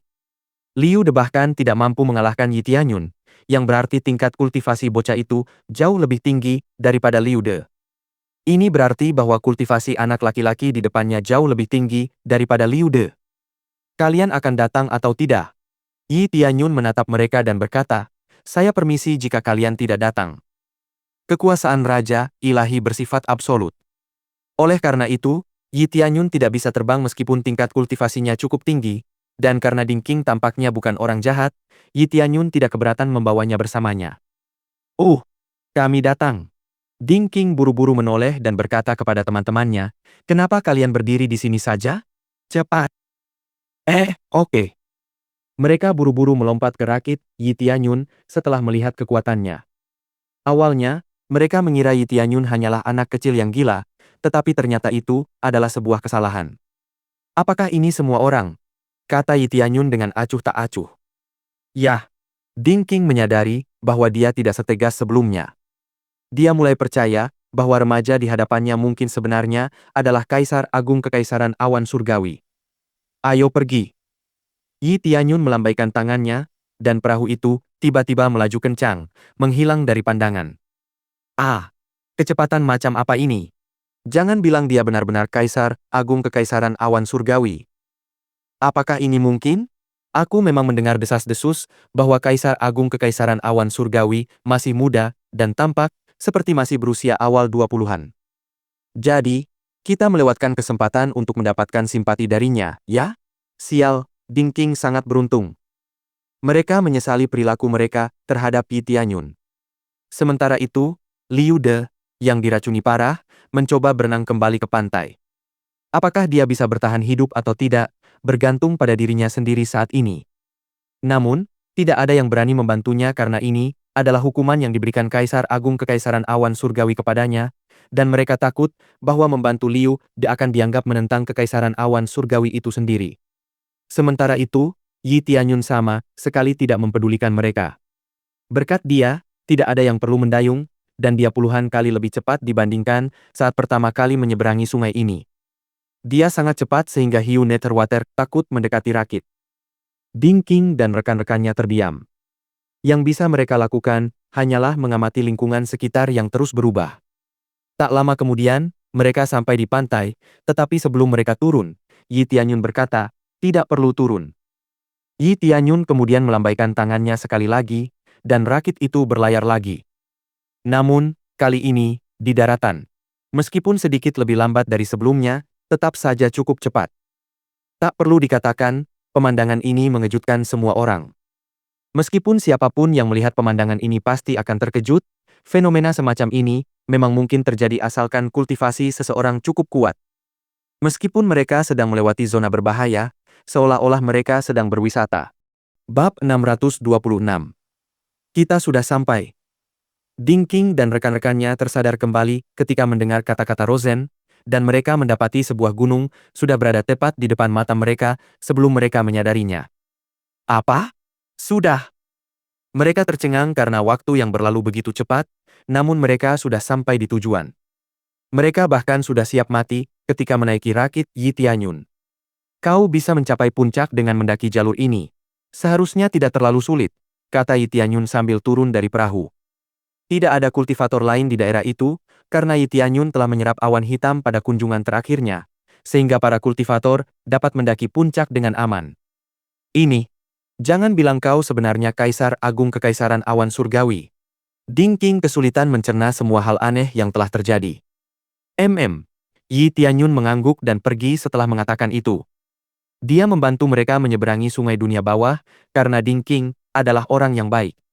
Namun, dia tidak berniat pergi ke dunia hantu bersama mereka. Mengingat keadaannya saat ini, pergi ke dunia hantu akan berbahaya, jadi mengajak orang lain bersamanya bukanlah pilihan. Ding Qing ingin mengatakan sesuatu saat ia memperhatikan punggung Yi Tianyun yang perlahan menghilang dari pandangannya, tetapi ia menahan diri. Saudari Ding, kita tidak sedang bermimpi kan? Dia adalah Kaisar Agung Kekaisaran Awan Surgawi. Kudengar dia tak terlihat, sering menghilang dari Kekaisaran Awan Surgawi, tapi aku tak pernah menyangka dia akan muncul di hadapan kita. Yah, untungnya, aku tidak mengucapkan kata-kata kasar tadi. Kalau tidak, aku akan berakhir seperti Liu De, dilemparkan ke sungai dunia bawah yang penuh racun. Dia benar-benar luar biasa. Siapa sangka seseorang yang semudah itu bisa menjadi Kaisar Agung? Aku harus lebih berhati-hati, agar tidak menyinggung perasaan siapapun secara tidak sengaja di masa mendatang. Mereka semua merenungkan kesalahan mereka. Mereka bergidik saat adegan ketika Liu De dilempar ke sungai Netherworld terus terbayang di kepala mereka. Ding Qing mengangguk tanpa berkata apa-apa. Tak seorang pun di sana, bahkan Ding Qing sendiri, dapat memahami mengapa Yi Tianyun memberikan perlakuan khusus padanya. Bagi Yi Tianyun, seseorang sebaik Ding Qing sangatlah langka di dunia yang kejam ini, karena itulah ia memberikan perlakuan khusus padanya. Yi Tianyun kembali ke hutan berkabut, tetapi kali ini, dia mengambil rute yang berbeda, tidak ada jalan setapak yang menuju ke tujuannya, namun dia terus berjalan, dan tidak lama kemudian, dia tiba di gunung lain. Dia memanjat dengan tangan kosong.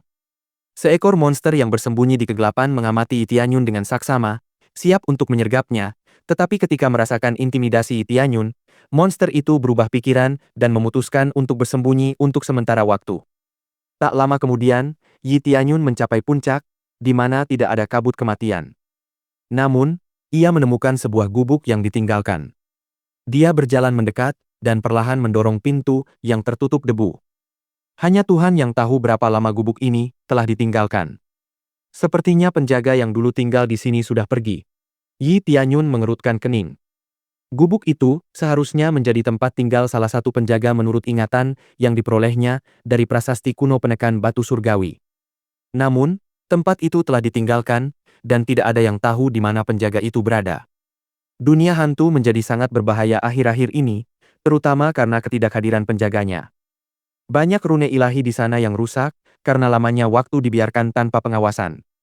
Para penjaga berkewajiban untuk melindungi jalan yang dipercayakan kepada mereka selama mereka hidup. Mungkin terdengar tidak manusiawi, tetapi tidak ada batasan lain selama mereka menjalankan tugas mereka. Namun, lorong itu sekarang jauh dari kondisi yang baik. Susunan pemancar di atas lorong dunia hantu telah kehilangan kejernihannya. Dengan kondisi seperti ini, lorong itu akan menghilang dalam waktu dekat. Ceritanya akan berbeda jika penjaga itu sudah meninggal, tetapi tidak ada tanda-tanda kematian siapapun di gubuk itu sejauh yang bisa dilihat Yi Tianyun, dan sepertinya ada lebih dari satu orang yang tinggal di gubuk tersebut. Yi Tianyun mencoba mencari petunjuk apapun, dan setelah beberapa saat, dia melihat sebuah token dengan tulisan Gan Yuan terukir di atasnya. Gan Yuan? Mungkinkah itu Kaisar Agung Kekaisaran Primordial Surga? Mata Yi Tianyun menunjukkan sedikit keterkejutan. Jika memang demikian, itu akan menjadi kebetulan yang luar biasa. Meskipun dia memperoleh ingatan Raja Ilahi Pencipta Surga dari prasasti kuno penekan batu surgawi, dia tidak mengetahui nama mereka, hanya keberadaan mereka. Lagi pula, prasasti kuno penekan batu surgawi adalah sebuah senjata, bukan seseorang, jadi prasasti itu tidak memberikan detail kepada Yi Tianyun. Dia merasa penasaran ketika melihat kata Gan Yuan. Jika ini ada hubungannya dengan Kekaisaran Primordial Surga, itu berarti sang penjaga menolak terikat pada tugasnya dan pergi untuk menciptakan kekaisaran sendiri. Dengan kekuatan mereka, menciptakan sebuah kekaisaran bukanlah masalah sama sekali. Raja Ilahi Pencipta Surga tidak akan keberatan jika mereka ingin mendirikan kekaisaran mereka sendiri. Namun, mengabaikan kewajibannya untuk melestarikan lorong dunia hantu bukanlah hal yang dapat diterima. Jika Raja Ilahi Pencipta Surga kembali dan melihat lorong dunia hantu dalam keadaan seperti ini, dia pasti akan sangat marah. Namun, tidak ada yang tahu apakah Raja Ilahi Pencipta Surga masih hidup atau tidak. Penjaga yang dulu tinggal di sini pasti berpikir bahwa Raja Ilahi Pencipta Surga tidak akan pernah kembali, karena itu ia meninggalkan tempat ini. Dia jelas berbeda dari Rende, yang mengabdikan dirinya pada tugasnya dengan tinggal di desa kecil itu sebagai seorang penjaga alih-alih membangun sebuah kerajaan. Sepertinya aku harus melakukan perjalanan ke Kekaisaran Primordial Surga. Dia berencana meminta penjaga yang dulu tinggal di sini untuk melindungi kerajaannya, seperti yang dilakukan Rende. Terlebih lagi, kita harus terus mengawasi iblis yang disegel itu. Sekarang, dia harus melakukan perjalanan ke Kekaisaran Primordial Surga, sebuah kekaisaran yang dianggap relatif tidak terlalu menonjol. Bab 627. Kekaisaran Primordial Surga. Kaisar Agung, Kekaisaran Awan Surgawi akhir-akhir ini tidak tahu batasan mereka. Kekuatan mereka telah menyaingi Kekaisaran Primordial Surga kita. Benar sekali. Meskipun di masa lalu kita selalu disebut sebagai yang terbaik kedua, tidak ada yang meremehkan kita. Bahkan Kekaisaran Naga Dunia pun menghormati kita sampai batas tertentu di masa lalu. Warisan apa yang dimiliki Kekaisaran Awan Surgawi? Fakta bahwa mereka tidak memiliki warisan sama sekali justru lebih mengerikan. Mereka hanya memiliki seorang Kaisar Agung yang perkasa, dan jika Kaisar Agung mereka meninggal, maka Kekaisaran Awan Surgawi pasti akan binasa. Mereka berani membuat Kaisar Agung kita menunggu di luar waktu itu. Ini tidak bisa diterima. Setiap menteri dari Kekaisaran Primordial Surga berbicara dengan penuh keyakinan. Mereka semua merasa gelisah dan tidak yakin karena berita tentang Kekaisaran Awan Surgawi sebagai kekaisaran terkuat di dunia fana telah menyebar dengan cepat. Seandainya kita tidak bersikap low profile, kita pasti bisa menghancurkan Kekaisaran Naga Dunia sendiri. Tapi, sekarang setelah Kekaisaran Naga Dunia lenyap, giliran Kekaisaran Awan Surgawi yang memandang rendah kita. Benar sekali. Namun, Kaisar Agung Awan Surgawi memang sangat kuat. Dia berhasil mengusir seluruh Kekaisaran Naga Dunia sendirian. Kurasa sebaiknya kita tenang dulu. Omong kosong. Kaisar Agung kita dipermalukan selama beberapa jam, menunggu di luar kerajaan Awan Surgawi. Aku tidak bisa tenang, mengetahui bahwa kita diremehkan. Tetapi jika kita memprovokasi Kekaisaran Awan Surgawi, kita. Dasar pengecut. Apa kau pikir Kekaisaran Primordial Langit, kita, bahkan tidak mampu bertahan melawan Kekaisaran Awan Surgawi? Apa kau pikir Kaisar pensiunan kita lemah?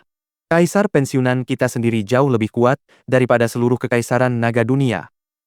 Para menteri Kekaisaran Primordial Surga yang sombong terus berdebat satu sama lain. Masing-masing dari mereka berkuasa dan bangga, tetapi sekarang Kekaisaran tercinta mereka diinjak-injak oleh Kekaisaran lain, mereka tidak bisa begitu saja mundur.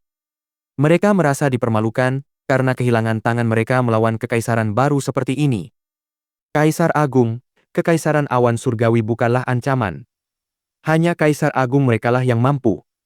Jika kita menyerahkannya kepada mantan Kaisar Agung, kita pasti bisa menghancurkan kekaisaran awan surgawi, dan seluruh dunia fana akan berlutut di bawah kaki kita, kata guru kekaisaran primordial langit dengan muram. Kami enggan mengambil tindakan terhadap kekaisaran naga dunia di masa lalu, karena kami tidak tahu siapa yang mendukung mereka. Sekarang kita tahu bahwa kekaisaran naga dunia tidak memiliki siapapun. Kita bisa dengan mudah menghancurkan kekaisaran naga dunia. Tapi kita tidak bisa melakukannya sekarang setelah Kaisar Agung Awan Surgawi melakukannya sendiri. Jelas sekali bahwa para menteri dan guru besar kekaisaran surga primordial tidak ingin lagi menjadi kekaisaran terbaik kedua. Terlebih lagi, munculnya kerajaan baru seperti kerajaan awan surgawi yang berhasil mengungguli mereka dan menjadi kerajaan terbaik baru merupakan pukulan telak bagi harga diri mereka. Kaisar Agung Primordial Langit tidak mengatakan apapun, tetapi jauh di lubuk hatinya, dia juga merasakan hal yang sama. Dia tidak mengerti mengapa sebuah kerajaan kecil seperti kekaisaran awan surgawi menganggap diri mereka tak terkalahkan, padahal hanya Kaisar Agung merekalah yang patut disebutkan. Dia merasa sangat terhina ketika harus menunggu Kaisar Agung Awan Surgawi di luar saat itu. Dia khawatir kekaisaran awan surgawi mendapat dukungan dari negara ilahi. Jika tidak, dia pasti sudah marah besar saat itu juga. Namun sekarang setelah mereka tahu bahwa kekaisaran awan surgawi hanya memiliki Tianyun dan tidak memiliki dukungan dari dunia surga maupun dunia hantu, tidak ada lagi yang perlu dikhawatirkan oleh kekaisaran primordial surga. Selain itu, jika karena suatu kejadian yang tidak menguntungkan, kekaisaran awan surgawi memang memiliki dukungan, mungkinkah bangsa ilahi dari dunia surga atau dunia hantu datang ke dunia fana? Tenang! Perintah Kaisar Agung Primordial Langit, dan kerumunan orang segera terdiam mendengar kata-kata Kaisar Agung mereka. Aku mengerti pikiran semua orang. Sebenarnya, aku sudah berbicara dengan Kaisar Purnawirawan tentang masalah ini, dan beliau bersedia membantu kita. Lalu dia mendongak ke langit, berdiri, dan berkata dengan hormat, Ayah Kaisar, saya menyambut Anda kembali ke ruang singgasana primordial surga. Sesaat kemudian, seberkas cahaya melesat turun dari langit, dan seorang lelaki tua muncul di atas singgasana, dengan tenang memandang kerumunan orang dengan tatapan damai. Hidup Kaisar Pensiunan. Seluruh menteri dan guru besar kekaisaran berlutut, menunjukkan rasa hormat mereka kepada Kaisar yang telah pensiun. Kaisar Agung Primordial Langit sendiri juga berlutut di hadapan Kaisar Pensiunan untuk menunjukkan rasa hormatnya. Angkat kepalamu, kata Kaisar Purba Langit yang pensiun dengan nada agung. Setelah Kaisar Pensiunan memerintahkan mereka untuk mengangkat kepala, mereka akhirnya berhasil menatap mata Kaisar Pensiunan, dan mereka melihatnya sebagai dewa hanya dengan melihatnya sekilas. Aku sudah mendengar tentang masalahmu. Anak yang muncul entah dari mana dan memiliki kultivasi yang kuat. Mampu membunuh lelaki tua dari kekaisaran naga dunia itu, berarti dia setidaknya berada di tahap puncak Raja Roh, dan dia bahkan mungkin telah mencapai lapisan pertama tahap Raja Suci. Kaisar Purba Langit berkata sambil berpikir. Kekuatan semacam ini mungkin terdengar mengintimidasi bagi orang lain, tetapi tidak bagi saya. Sang Kaisar Pensiunan tak tertandingi.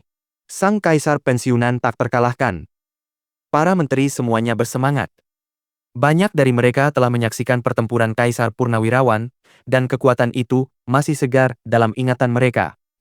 Dulu aku menolak berurusan dengan Kekaisaran Naga Dunia, karena aku hampir mencapai terobosan. Tapi aku sama sekali tidak menyangka bahwa setelah keluar dari pengasingan, seluruh kekaisaran naga dunia hancur. Kaisar Purba Langit yang pensiun mencibir. Sampah akan dibuang, tidak peduli seberapa besar kau ingin menyembunyikannya. Berkultivasi dengan teknik sampah akan menjadi kehancuranmu sendiri.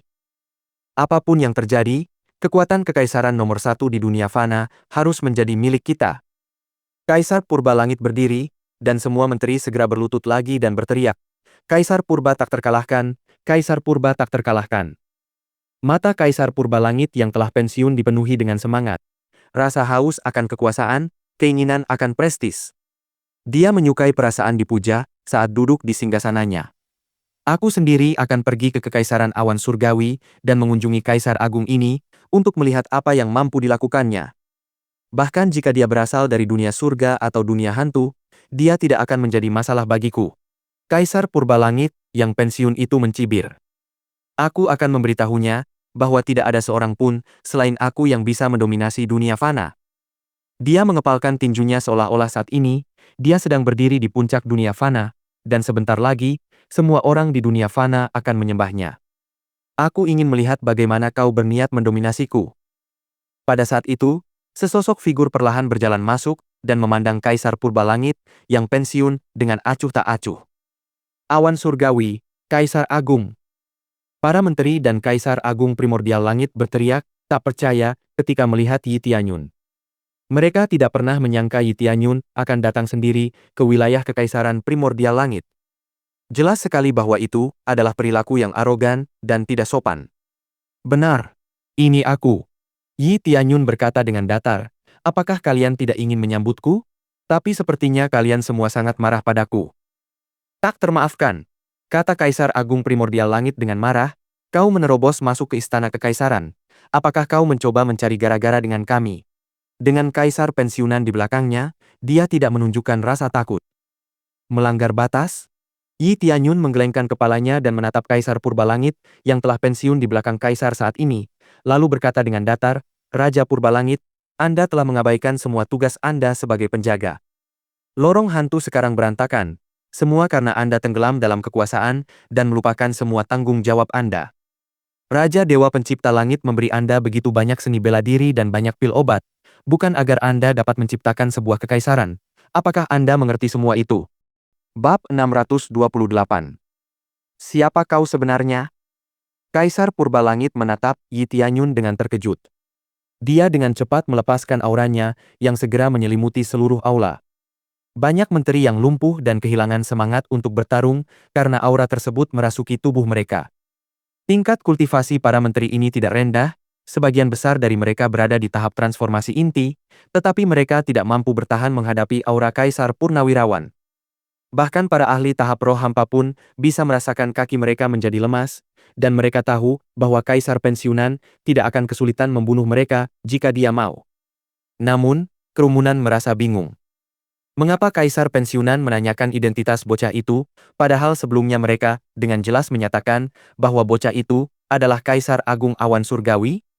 Sebagian besar dari mereka tidak mengetahui identitas asli Kaisar Purnawirawan, sehingga mereka juga tidak mengerti kata-kata Yi Tianyun. Seandainya Raja Ilahi Pencipta Langit tidak memberikan seni bela diri dan pil obat kepada Kaisar pensiunan, tidak mungkin Kaisar pensiunan dapat menembus ke tahap kultivasi Raja Suci.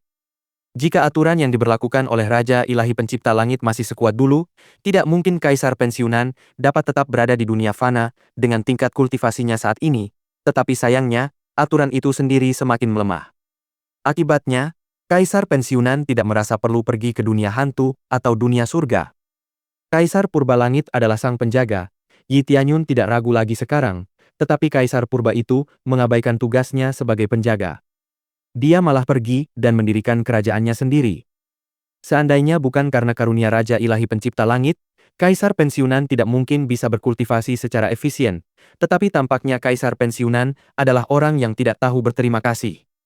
Yi Tianyun yakin sepenuhnya bahwa Raja Dewa Pencipta Langit akan sangat marah jika dia mengetahui tentang Kaisar Purbalangit yang pensiun. Namun, Yi Tianyun tetap menunjukkan ekspresi tenang meskipun aura luar biasa yang dipancarkan Kaisar Purnawirawan itu tertuju padanya. Siapa aku sebenarnya tidak penting? Kau telah melupakan misi awalmu. Lorong dunia hantu akan segera runtuh, dan di sini kau malah membangun kerajaanmu sendiri. Jika lorong itu runtuh, maukah kau bertanggung jawab? Kau jelas-jelas telah salah menempatkan kepercayaan yang diberikan Raja Ilahi Pencipta Langit kepadamu, kata Yi Tianyun dingin. Jika lorong dunia hantu benar-benar runtuh, itu berarti akses antara dunia fana dan dunia hantu akan terputus. Karena dunia fana sangat kekurangan sumber daya, itu akan menjadi kerugian besar bagi dunia fana. Terutama jika kultivator terus menjadi lebih kuat, dunia fana akan menjadi sesak, karena tidak ada cukup sumber daya untuk semua orang. Raja Ilahi Pencipta Surga membagi dunia bukan tanpa alasan. Dia menciptakan dunia hantu dan dunia surga bersama dengan dua Raja Ilahi lainnya untuk memastikan setiap kultivator akan memiliki tempatnya sendiri di kemudian hari. Itulah sebabnya dunia hantu dan dunia surga jauh lebih luas daripada dunia fana dan menyimpan lebih banyak sumber daya. B. Bagaimana kau bisa tahu sebanyak itu? Siapa sebenarnya kau? Kaisar Purba Langit yang pensiun berjalan selangkah demi selangkah menuju Yi Tianyun.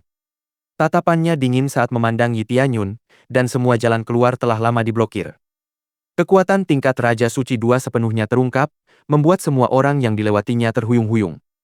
Kaisar Purba Langit, kultivasi Raja Suci tingkat 2. Seni bela diri, tubuh kayu ilahi, vitalitas tanpa batas, seni rahasia kayu ilahi, 10.000 kayu kembali ke asal. Kelemahan, serangan atribut api. Kekuatan tempur, 2,8 miliar, kondisi marah. Kekuatan tempur Kaisar Purnawirawan sudah mencapai 2,8 miliar, bahkan tanpa menggunakan seni bela diri atau senjatanya. Dibandingkan dengan leluhur tua Kekaisaran Naga Dunia, Kaisar pensiunan jauh lebih kuat. Aku adalah pewaris Raja Dewa Pencipta Langit. Mulai sekarang, panggil aku Tuan Muda, kata Yi Tianyun dingin sambil melepaskan kekuatan Raja Dewa Pencipta Langit. Setelah mendengar ucapan Yi Tianyun, Kaisar pensiunan itu malah tertawa dan membungkuk memberi hormat. Kaisar Agung Primordial Langit membeku di belakang Kaisar pensiunan. Dia mengetahui kebenaran tentang ayahnya karena dia adalah putra Kaisar Purnawirawan. Dia tidak pernah menyangka bahwa Yi Tianyun adalah pewaris Raja Dewa legendaris. Tidak heran Kekaisaran Awan Surgawi menjadi sekuat sekarang. Namun, sama seperti ayahnya, Kaisar Agung Primordial Langit sama sekali tidak menunjukkan rasa hormat. Sebaliknya, ia memandang Yi Tianyun dengan keserakahan yang terpancar jelas di wajahnya. Dia tahu bahwa Yi Tianyun yang ada di hadapannya saat ini adalah harta karun. Dengan menangkap Yi Tianyun, dia akan mendapatkan banyak seni bela diri berharga yang diwarisinya dari Raja Dewa Pencipta Langit. Aku tidak melihat kesalahan dalam tindakanku. Rajaku sudah lama tiada. Berapa lama lagi aku harus menunggu sampai beliau kembali? Apakah aku harus tinggal di kabin yang membosankan itu seumur hidupku? Kaisar pensiunan itu berkata dengan sinis, tidak ada gunanya lagi melakukan itu. Aku selalu bermimpi menjadi kaisar sejati dan dipuja oleh begitu banyak orang. Kau tidak masuk akal. Jika kau ingin menjadi kaisar, tidak ada yang menghalangimu, tetapi itu tidak berarti kau bisa mengabaikan tugasmu untuk menjaga lorong itu. Kau tahu bahwa penghancuran lorong dunia hantu akan memengaruhi dunia fana, tetapi kau tetap saja mengabaikan tugasmu. Ya, itu benar. Setelah dihancurkan, tidak akan ada lagi yang bisa datang dan pergi ke dunia surga dan dunia hantu. Jika lorong dunia hantu ditutup, lorong dunia surga juga akan terpengaruh dan secara bertahap melemah hingga akhirnya tertutup demi keseimbangan dunia. Raja Ilahi menciptakan lorong tersebut untuk membimbing kekuatan lain ke setiap dunia. Jika lorong itu hilang, perjalanan antar dunia akan menjadi mustahil kecuali Raja Ilahi lain membuka lorong itu sekali lagi. Jika penduduk dunia hantu atau dunia surga tidak dapat datang ke dunia fana, Kaisar Purba Langit pensiunan akan menjadi kultivator terkuat di dunia fana. Di dunia hantu atau dunia surga, tingkat kultivasi Kaisar pensiunan dianggap normal. Dengan tingkat kultivasinya saat ini, dia tidak akan mampu melawan guru kekaisaran dari bangsa ilahi dunia bawah surgawi. Demi keinginannya untuk menjadi kaisar, dia tidak ragu untuk melanggar semua aturan yang ditinggalkan oleh Raja Ilahi, yang sungguh menjijikkan. Seperti yang sudah kukatakan sebelumnya, dunia fana adalah wilayahku. Tak seorang pun di wilayahku diizinkan untuk lebih kuat dariku. Akulah penjaga dunia fana, dan kau bukan apa-apa. Kaulah penjaganya? Jika bukan karena kau, iblis dari segel prasasti kuno penekan batu surgawi, tidak akan mampu memecahkan segelnya secepat ini. Setelah segelnya pecah dalam 100 tahun, impianmu untuk menjadi kaisar absolut akan hancur berkeping-keping. Kata-kata Yi Tianyun terdengar berat, menusuk hati Kaisar Purba Langit yang pensiun, membuatnya terdiam. Bab 629. Semua orang lain yang masih mati rasa, karena aura Kaisar Purnawirawan merasa bingung. Mereka tidak mengerti apa yang dibicarakan Yi Tianyun dan Kaisar Purnawirawan Langit. Mereka belum pernah mendengar tentang penjaga sebelumnya, juga belum pernah mendengar tentang Raja Ilahi Pencipta Surga. Tetapi melihat ekspresi Kaisar Purnawirawan setelah mendengar kata-kata Yi Tianyun sudah cukup bagi mereka. Mustahil. Iblis itu tidak akan pernah bisa membebaskan diri. Nada suara Kaisar Purba Langit yang pensiun penuh dengan ketidakpercayaan. Dia percaya bahwa perkataan Yi Tianyun mustahil menjadi kenyataan. Kau tidak pernah peduli sebelumnya, jadi wajar jika kau sama sekali tidak tahu tentang ini. Tadi aku baru saja berada di gua, tempat prasasti kuno penekan batu surgawi berada. Seandainya aku tidak memperbaiki rune ilahi di sana, iblis itu akan bebas dalam waktu sekitar 50 tahun. Ketika saat itu tiba, apakah kau benar-benar berpikir bahwa kau lebih kuat daripada raja-raja ilahi yang hanya mampu menyegelnya? Setelah jalan itu ditutup, kau tidak bisa lagi lari ke dunia surga atau dunia hantu. Ini semua karena kau terlalu dibutakan oleh kekuasaan. Yi Tianyun tidak sedang bicara omong kosong. Apa yang baru saja dia katakan tidak diragukan lagi adalah kebenaran. Iblis itu mampu melemahkan segel tersebut hanya karena rune ilahi pada segel itu tidak menerima cukup kekuatan spiritual. Dan kekuatan spiritual seharusnya berasal dari lorong dunia surga dan lorong dunia hantu, karena kedua dunia tersebut merupakan sumber kekuatan spiritual untuk dunia fana. Itu tidak mungkin. Kaisar Purba Langit yang pensiun terkejut. Dia mempercayai beberapa poin dari perkataan Yi Tianyun, tetapi dia kesulitan menerimanya. Sekarang, apakah kau masih terobsesi dengan kekuatan ini, sehingga kau tidak akan bisa mempertahankannya untuk waktu yang lama? Aku akan memberimu kesempatan untuk menjalankan tanggung jawabmu. Jika kau melakukannya, aku tidak akan membahas masalah ini lebih lanjut, kata Yi Tianyun dengan suara dingin. Meskipun Kaisar Purba Langit yang pensiun telah melakukan sesuatu yang berlebihan, membunuhnya agak sia-sia. Tentu saja itu adalah kesalahannya sendiri, karena ia memilih untuk mengabaikan tugas yang dipercayakan kepadanya, tetapi jika ia kembali ke jalur tersebut, ia akan mampu menebusnya. Segel itu pun tidak maha kuasa. Bahkan jika kaisar pensiunan kembali ke lorong dunia hantu, segel itu pada akhirnya akan tetap pecah karena prasasti kuno penekan batu surgawi adalah benda mati sedangkan iblis itu adalah makhluk hidup. Makhluk hidup dapat terus menjadi lebih kuat sementara benda mati akan tetap sama. Dalam kondisi seperti itu, mustahil untuk menahannya selamanya. Tidak. 100 tahun sudah cukup bagiku untuk menikmati waktuku di dunia fana ini. Setelah itu, aku akan segera melarikan diri ke dunia surga. Aku tidak akan pernah kembali ke tempat terkutuk itu lagi, tidak dalam hidupku, kata kaisar pensiunan itu dengan ekspresi jijik.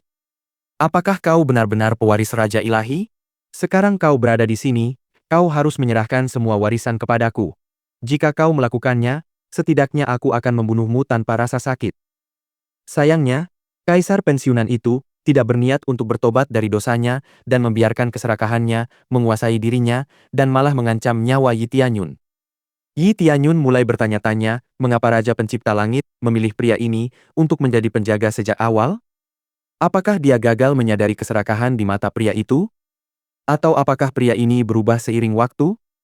Tapi satu hal yang pasti, pria ini jelas berbeda dari Rende. Para menteri tidak tahu apa yang sedang terjadi, tetapi mereka merasa gembira karena mereka tahu bahwa Kaisar Purnawirawan akan segera menyerang Yi Tianyun. Itu berarti Kaisar Agung Awan Surgawi akan segera kehilangan nyawanya, dan Kekaisaran Primordial Surga akan menjadi faksi terbaik di dunia fana ini. Sepertinya kau akan menjadi budak nafsumu sampai akhir. Kalau begitu, dengan kekuatan yang diberikan kepadaku oleh Raja Ilahi Pencipta Langit, aku sendiri akan melepaskan belenggu kewajiban darimu, kata Yi Tianyun dingin. Apakah kau ingin memusnahkanku? Mari kita lihat apakah kau memiliki kekuatan untuk melakukan itu. Jangan pernah berpikir sedetik pun bahwa kau lebih kuat dariku hanya karena kau bisa membunuh orang tua di Kekaisaran Naga Dunia. Kaisar Purnawirawan itu segera mengepalkan tinjunya, dan tanah mulai bergetar. Yi Tianyun segera memeriksa tanah dan menyadari bahwa tanah itu dipenuhi dengan rune ilahi, dan terus memancarkan kekuatan berelemen kayu. Setelah menyerap kekuatan berelemen kayu dari rune ilahi, Kaisar Purba Langit yang telah pensiun mulai menjadi lebih muda. Dalam sekejap mata, ia menjadi pria tampan berusia 30-an. Itulah kekuatan energi spiritual berelemen kayu, yang mampu menjaga penggunanya tetap hidup untuk waktu yang lama. Dipadukan dengan tubuh kayu ilahi yang dimiliki Kaisar Purnawirawan, vitalitasnya mencapai tingkat tertinggi. Seorang kultivator tingkat Raja Suci biasa dapat hidup selama 4 hingga 5.000 tahun, tetapi seorang kultivator tingkat Raja Suci dengan atribut kayu ilahi dapat hidup 2 kali lipat dari jumlah itu. Dalam sekejap, seluruh aula tertutup oleh sulur pohon yang memancarkan cahaya hijau. Ini adalah energi kekuatan kehidupan yang dapat meremajakan segala sesuatu yang disentuhnya. Sang Kaisar Pensiunan tak terkalahkan. Sang Kaisar Pensiunan tak terkalahkan. Para menteri berteriak kegirangan. Mereka tahu bahwa kaisar yang telah pensiun itu mampu melakukan mukjizat, dan ini adalah salah satunya. Kaisar Agung Awan Surgawi, sebelumnya, Anda mengamuk dan membuat saya menunggu di luar selama beberapa jam. Sekarang ini akan menjadi akhir dari kesombongan Anda. Keanggunan Kaisar Agung Primordial Langit, sebelumnya telah lama lenyap, digantikan oleh ekspresi yang mengerikan dan ganas. Semua orang di aula memiliki pendapat yang sama. Mereka semua berpikir bahwa Yi Tianyun akan terbunuh di sini, karena tidak mungkin Yi Tianyun lebih kuat dari Kaisar Pensiunan. Yi Tianyun menggunakan mata penilaiannya dan menyadari bahwa dengan kekuatan Arai Agung, kekuatan tempur Kaisar Pensiunan melonjak hingga 4,3 miliar. Karena Yi Tianyun berhasil membunuh leluhur tua Kekaisaran Naga Dunia, Kaisar Pensiunan memutuskan untuk menanggapi pertarungan ini dengan serius. Dia ingin menaklukkan Yi Tianyun secepat mungkin agar dia bisa mendapatkan warisan Raja Ilahi dari Yi Tianyun di kemudian hari. Melompat. Mata Kaisar Purbalangit yang pensiun berkedip dengan cahaya hijau. Saat dia menyatukan kedua tangannya, sulur-sulur pohon yang tak terhitung jumlahnya melilit Yi Tianyun. Yi Tianyun tidak bergerak dan membiarkan sulur-sulur itu melilit tubuhnya. Sulur-sulur itu kemudian menumbuhkan akar kecil yang mencoba menembus kulit Tianyun agar bisa mengambil kekuatan Tianyun. Bab 630. Kaisar Awan Surgawi telah dikalahkan. Para menteri sangat gembira ketika melihat Yi Tianyun dilumpuhkan oleh kekuatan Kaisar Purnawirawan.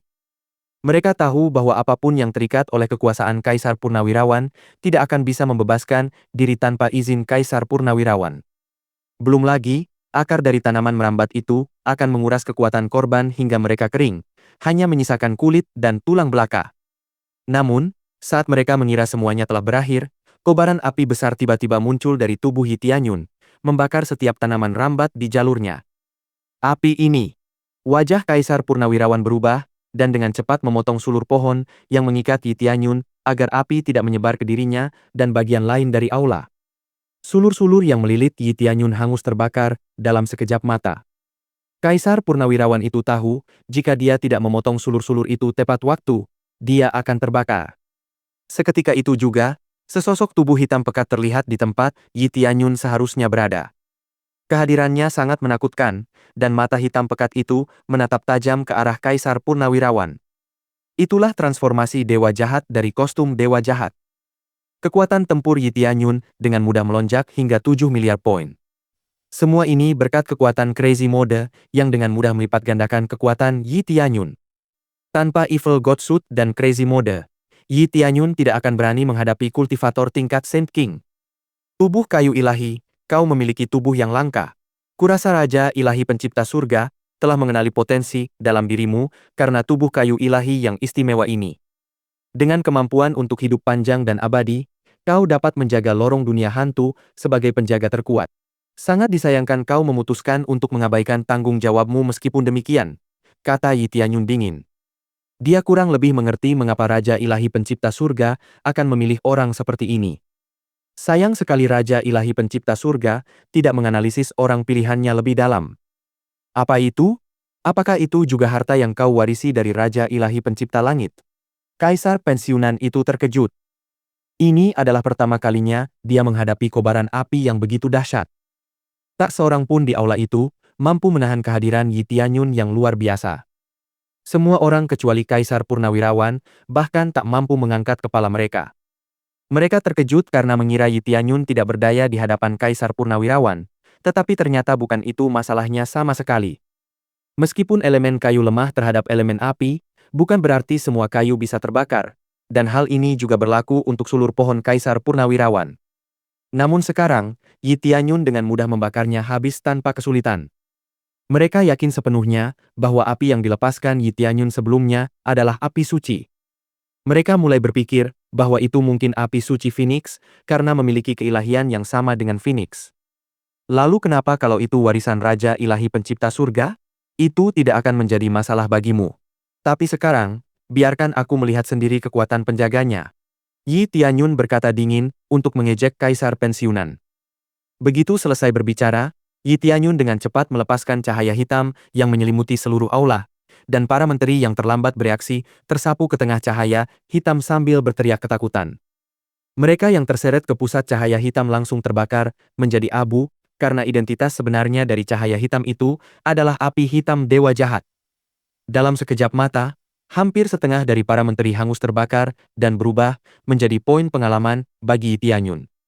Sayangnya, Yi Tianyun tidak bisa menikmati jumlah XP yang diberikan menteri karena jumlahnya terlalu sedikit. Tiba-tiba, pemandangan mengejutkan terjadi di depan para penyintas yang tersisa. Mereka melihat Yi Tianyun mencengkeram kepala Kaisar Purnawirawan. Tak seorang pun bisa melihat Yi Tianyun bergerak, bahkan Kaisar Purnawirawan sekalipun.